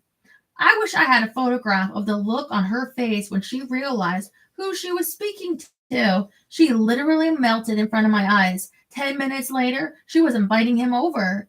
When she hung up, she cried, "Why didn't you tell me you were with Warren Beatty?" "Well, you just told me I was grounded until I was 21, so I wasn't in the mood for a chat." Any other night might have been Any other mother might have been appalled by my teenage sarcasm, but my mom, who already loved Warren Beatty, was willing to forgive me. She begged me to introduce her to the star notorious for sleeping with almost every woman he encountered in Hollywood, and New York, and Paris, and London, and Kuala Lumpur. Later, when I was with David Geffen, Warren and I would become friends, and I loved hanging out with him, Jack, Robbie, Toots, Lou, Goldie, and his whole crew. When I went to meet Warren, Mom was beside herself. "You have to tell me everything," she whispered as I went out the door. He and I saw each other for 2 more dates, and I enjoyed his company. But that was that. The last time he called, I was with Sonny. He said, "Do you want to go to dinner?" I said, "Well, I have a boyfriend." He said, "Okay, you want to go to lunch?" It was so cute and so him. I had agreed to go to acting class. Mom enrolled me in a twice weekly 3-month drama workshop run by the actor turned coach Jeff Corey. He operated out of a small studio in a theater not far from his home in the Hollywood Hills. It was a smart move because Jeff was someone who made a huge impression on me. Tall and lanky, the 47-year-old had the corduroy style of a college professor and was equally intimidating. He had chiseled features, wild hair, and the bushiest eyebrows I'd ever seen. He was cranky sometimes, but mostly harmless. I loved him.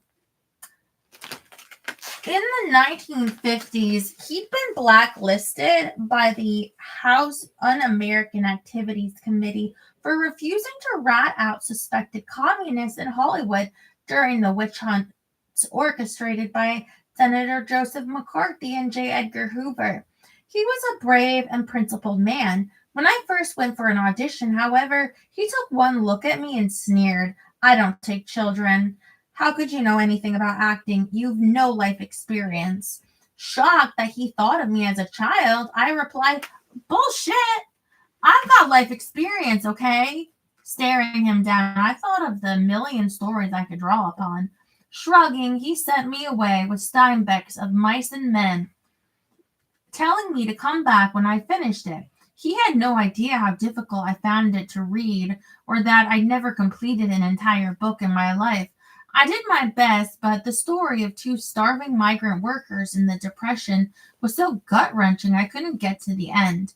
Worried that he'd grill me about it, I memorized a few passages in case. When I went back, he never even mentioned the darn book. He let me into his class. I was the youngest student that he'd ever accepted and less than half the age of all the other students. Jeff's reputation was legendary. He taught numerous Oscar-winning actors, including Anthony Perkins, James Dean, Anthony Quinn, Jane Fonda, and Rita Moreno, who won her Oscar in the film version of West Side Story, and a future me who also won an Oscar for Moonstruck. Jeff was hard on me from day one, and I almost quit 100 times. He had us doing all these quick change exercises. One day we pretended to be on the telephone, and then he yelled that the phone was now a detonator. When I placed it between my knees, picked up the imaginary receiver, and plunged it down as if setting off dynamite, he seemed pleased, but most of the time I felt his judgment. More than once I wanted to cry in front of the class when he singled me out. One day I asked him, "Why are you so hard on me?" Unexpectedly, he threw his arms around me and said, "Because you're the best in the class, Cher. You're an actor, and I'm so proud of you. You're my favorite." Everything made sense, and I saw that this could be a possibility for me. I was excited. In the movies, the coach is always toughest on the best athlete. If Jeff was tough on me, it must have meant I was the best in that class, and he loved me. To begin with, nobody in the class took me seriously at all, but once I started to work, that changed. Jeff said that if I merely waited for a fellow actor to finish their line so that I could say mine, then I wasn't acting. Only when you've listened to what the person has said do you know how to say what you need to say. That not only made sense, but came quite naturally. It was the best acting advice I have ever been given. My turning point came doing improv, which felt like a fun game. I found that I was finally good at something and had the ability to make people feel something. Jeff Corey still blew hot and cold with me, but I became eager to please him.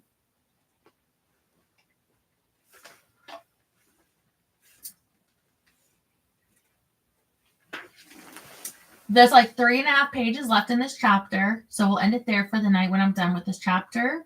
And then I'll show you the pictures that they had in that first chunk there. And so you can see like her as a baby, I think her mom thing, so that'll be fun.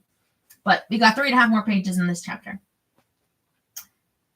Because I looked at where this chapter ends, and chapter 9 is called Tony Meets Maria, which makes me think Tony, Maria, Sunny, Cher, that she's not going to meet Tony until we read tomorrow. But that's okay. We're getting right up to there. Okay.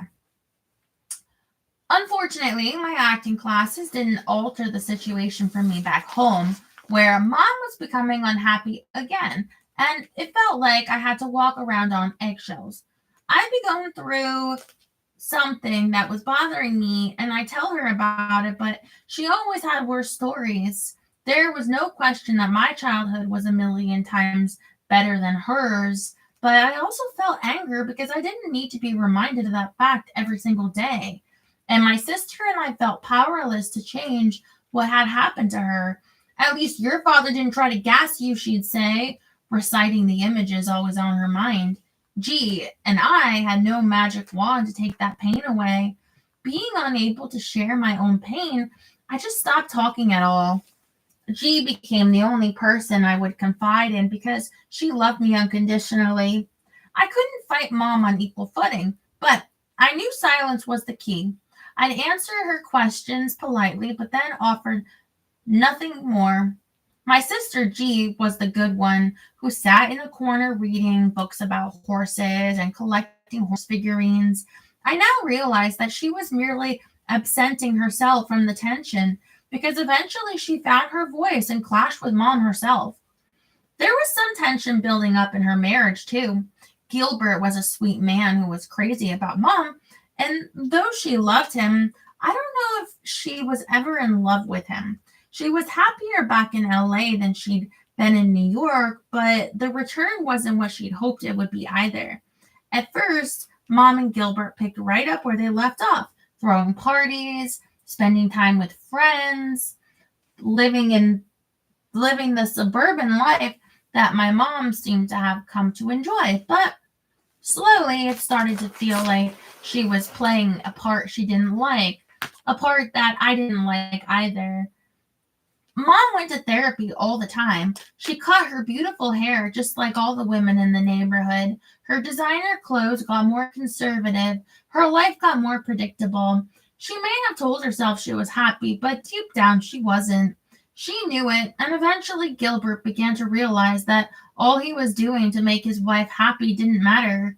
When my birthday finally arrived, I received my first ever $100 bill, a generous gift from Gilbert. It felt like a big deal. I still have the photo of me holding it. That very week, I packed my bags and left home, desperate to get out on my own and tired of the ups and downs of my mother's moods. I persuaded my long-suffering stepfather to rent me a furnished apartment on Wilshire in Beverly Hills with Josita, our 22-year-old German maid. It was heaven. Josita was a lovely girl, but such a bad maid. It was hysterical. She had no business being in anyone's house, and, in the words of my mother, couldn't find her own ass with both hands. What? What? Josita and I had a blast in the Spanish-style place Jill found for us in a beautiful building with tall ceilings and turrets on a beautiful tree-lined street. The first thing we did was light cigarettes in every room before jumping on the beds for the hell of it. Decorating on a budget, I went to the Akron Home Furnishing store and bought some madras cloth, the kind you'd use as an Indian bedspread. I made drapes and a go-go dress out of the same cloth and went dancing in it every night, although the things I made were so fragile that they made me feel as if I had to be home by midnight in case they disintegrated. The deal with Gilbert was that Josita and I both had to get jobs so we could put money toward the rent, which was $100. Gilbert got me a job as a clerk, punching time cards in Robinson's department store on Wilshire Boulevard.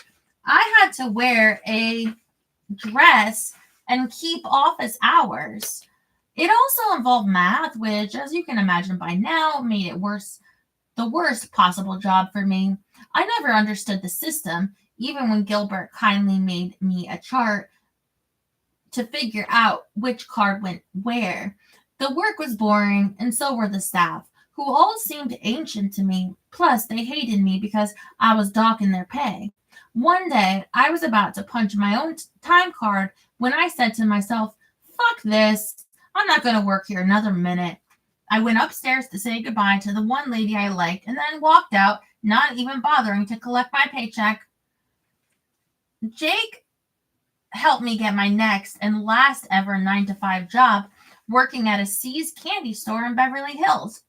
I loved working with the adorable blue-haired old ladies, but I didn't love serving the rich bitches who'd yell at me if the tip of my finger touched the candy or looked as if it might, even though we touched the candies all the time in the back of the store. That was intense enough. But then I'd have to operate the cash register, getting myself into a sweat and praying I didn't make some gigantic miscalculation. Plus, we had to wrap the boxes in paper with such military precision. No wrinkles, no creases, so you could bounce a quarter off the top. Who needs that stress? I was moved into the back room at See's instead to wrap candy and make up Easter and Christmas baskets in pretty tissue paper. I became like the Picasso of See's. Babe, rock and roll. I threw so much shit in there, the kids who received them must have lost their minds. I loved being back there because it was so peaceful. and I could sing to myself without anybody listening. The company rule was that I could eat as much candy as I liked in the store, but couldn't take any home. Nevertheless, I'd secretly fill a bag with my favorite dark chocolate, Scotch mallows, toffee, and chunks of Rocky Road and smuggle it out. As has been the pattern of my life, I wore myself out working all day and burning the candle all night. I didn't drink anything other than Dr. Pepper, and I didn't take drugs. I went dancing in the smaller, cheaper clubs around Sunset Boulevard until I couldn't dance anymore, and then I went home. I hardly ate anything either. I've never been very good at taking care of myself in that way. I ate reasonably healthily, but sometimes forgot to. With my strange constitution, which crashes if I do too much, I became sick again, this time with hepatitis, and had to quit my job. I was so sad. I didn't get paid much, but I was having so much fun. I'd met a guy named Red who worked as a jazz promo guy. Josita's German boyfriend, Yule, flew from Europe, and she decided to go traveling with him, leaving me alone and sick in the Spanish apartment I couldn't afford to keep on my own. Taking pity on me, Red suggested I move into his place in Laurel Canyon until I got better. For the few weeks that I stayed with Red, I was sick with a fever and swollen glands, and my weight dropped to under 100 pounds. Red took great care of me, even though having me around must have been rough because I was really sick. As I gradually recovered, I started worrying about what I'd do next and where I'd go. If I left Red's, I'd be homeless with no job. I couldn't face going home, but I had no money, no prospects, and nothing to show for my 16 years on the planet. Jeff Corey was teaching me a lot about acting, but I'd seen my parents and their friends struggling to get work over the years, so I couldn't rely on a living from that. I thought my voice was a talent, but then I discovered that it was too unusual to fit in anywhere, which threw me. If I couldn't even get a place in high school production, what hope did I have of being the acting singing sensation I was destined to become? I felt like a rudderless ship bumping against one rock and then another before being knocked back by yet another wave. Gee, Cher, what the hell is to become of you? And that is the end of chapter 8. We pick it up on chapter 9 tomorrow on Christmas. Chapter 9 is called Tony Meets Maria. Now let's look at some pictures. Let me pull up my dress here. Perfect. Okay.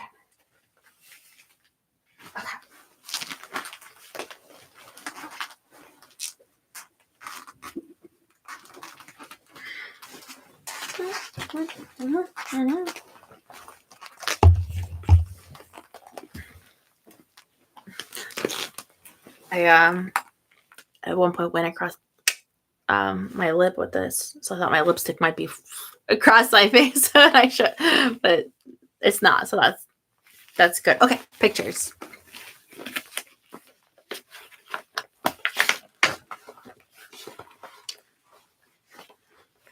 I don't think I need that. I think I'll remember where I was. I'd love to see a movie tomorrow, but I'll have to check if there's any seats to the movie like I want to see. If I do, obviously I'll show you on that other site where I go. But anyway, okay. My grandparents on the porch in Arkansas in the 1930s. Okay, so these are the grandparents, but I don't know if her mom's in this shot, but here you go.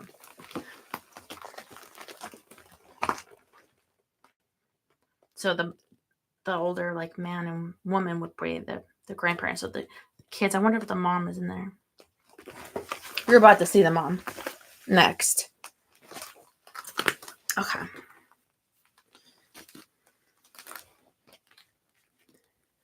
Mom and Grandpa Roy in Arkansas, and then a signed photo of Mom for her daddy. Okay, so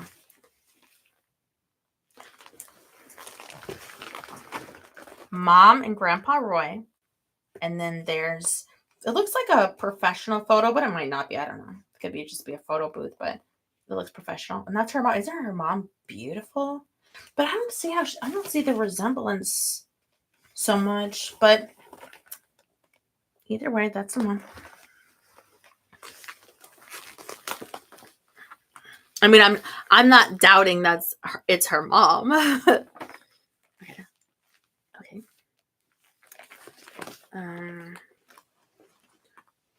So this one, there's a lot. So we'll look at the titles first, and I'll show you. Should maybe get closer to you. Mom, first place. That's. Do you see that one right there? That one right in the upper corner. So that was probably when she was entering, like, the beauty competitions.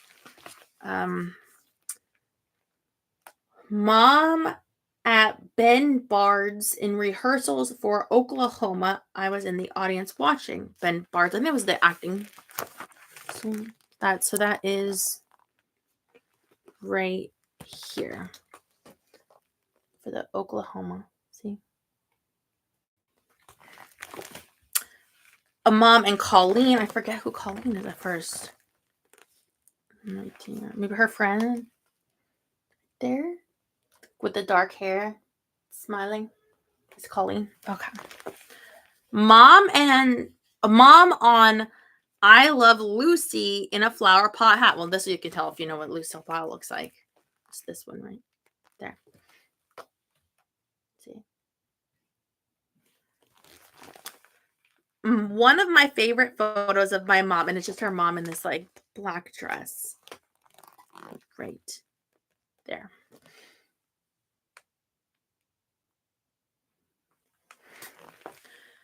And then Mom and Ernie Prim, which I think was one of the boyfriends. Right there. Could have been a husband. I lose count after 7. Really hold that. That looks good. There we go. Mom with Ernie Prim right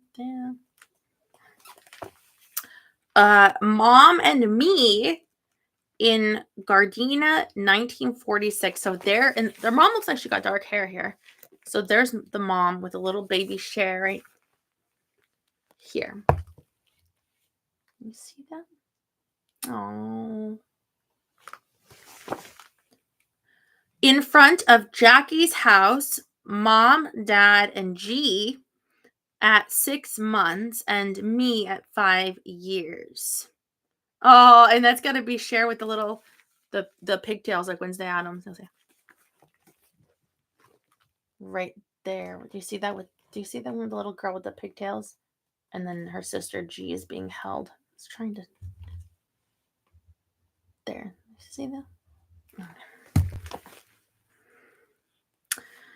Being held aloft by Daddy Southall. So that's right there. Mom, Uncle Mickey, and me. Sometimes where it's cold, I guess, because they're on coats. She's the one on the bottom. Mom with Daddy Southall in Gallup, New Mexico. Another cold one, but this one's right on the bottom there.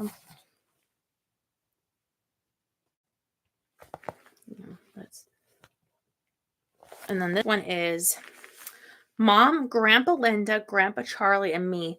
I was 4. You can totally tell which is her with the little girl with the dark hair, and then the mom with the platinum blonde. But right there, that one. How old did she say she was? 4.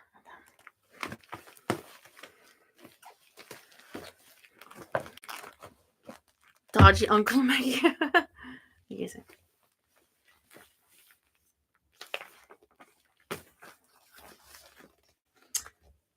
The best 10th birthday gift ever. I want to make sure I didn't miss a page. I don't think I did, but these gloves,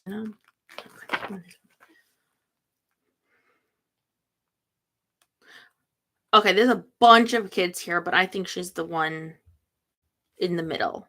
Yeah.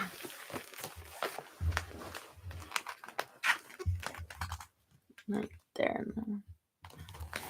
Obviously, here this says my first photo from modeling, age 15. That's here. Ah, so beautiful. Okay. G and me are ready for church.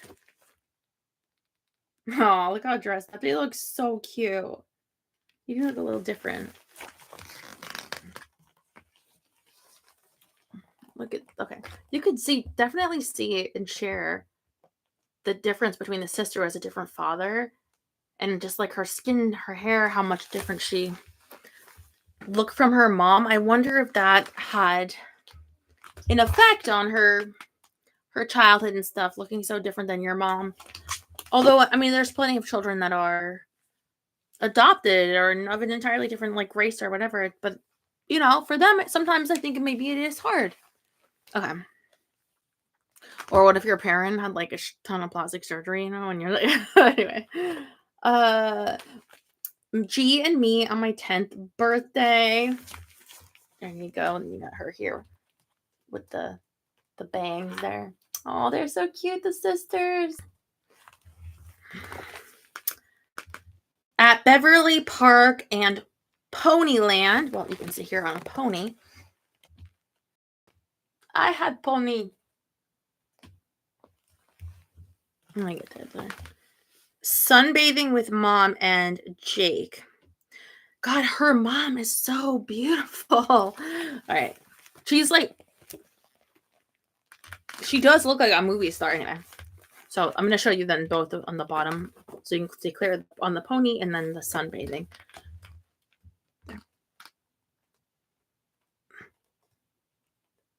Okay. And then last, I think, yeah. Last in this section, I think. Unless I'm... See, these ones aren't numbered. But, oh, I am. No. I think I am missing one. Yeah. See. We got more. Okay.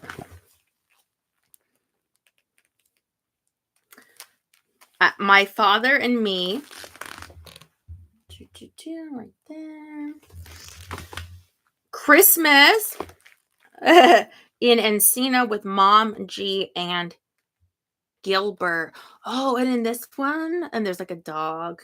And Gilbert was like the richer guy that would help them a lot. But this one, you can see Cher. She's got her hair up, so 60s, and she looks like a doll, like a budding starlet. Right there, you see, that's there. She's right there. You see with the Christmas tree, and then look at her mom. Nothing against the kid's sister, but she just looks like a little kid. Yeah. Okay, my 16th birthday. Yeah, classic Cher smile.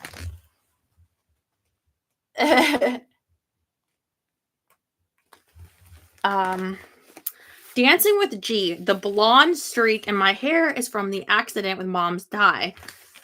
It does look bad. It looks like it looks like gray. She looks like a lot older. That's this one right here. There.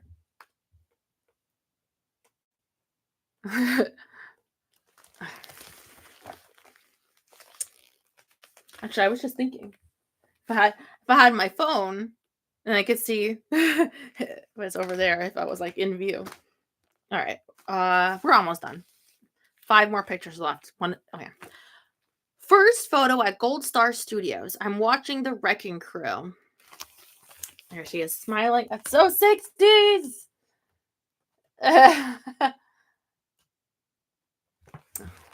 She looks like my mom there. She reminds me of my mom there. Okay. At Gold Star circa 1962, from left to right, Philip Spector, Darlene Love, and me. Darlene Love. And you still see her all the time in like interviews, and she's the one that sings like They're singing deck the halls. Or it's a Christmas baby, please come home. That's her. Right there in the middle, Darlene Love. But of course we see Cher and then Philip Spector. And I know she's on some song because I know I saw an interview with Cher at some point in the year saying like she is back vocal on some famous song. They were like, really? Okay. In the Rudy Gernrich outfit, the saleswoman told me I couldn't afford. I bought it in 3 colors. This must be coming later. This in the next chapter, but so maybe we'll come back to that, but in that expensive outfit, whatever it is, that picture. And then Sonny and me on our Mustangs. Look at this picture. This is great. This will be a great photo of them during their married time to have on the wall. Okay. And the last picture of the night, it's going to be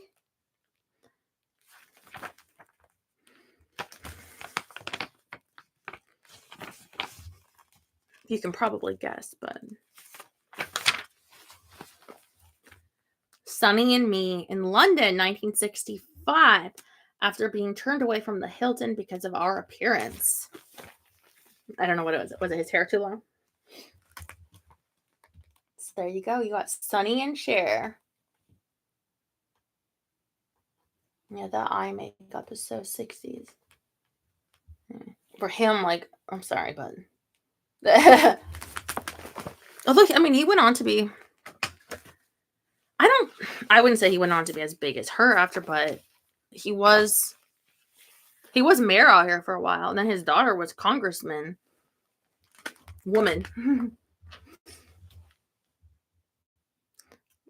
London baby. Yes, well, that was the place of the time. I think of the 60s. Cher is the look. You think? 70s. Does the Sonny and Cher show in the 60s or the 70s or both? But anyway, late 60s, early 70s. Some of that bell bottoms, right? And bell bottoms were 70s, right? Or was it? Mentioned long ago, I rode a horse when I was young, but actually, look, after watching that Super/Man, that Chris Reeves documentary, I'm even more afraid to be on a horse now than I ever was. So, I hope you had a nice Christmas Eve. I shall see you tomorrow. I'm going to try to find something Christmassy to put on tonight and cozy up, put on a big sweater, sit on the couch. If you would like to join me. See if we can find something. Love you.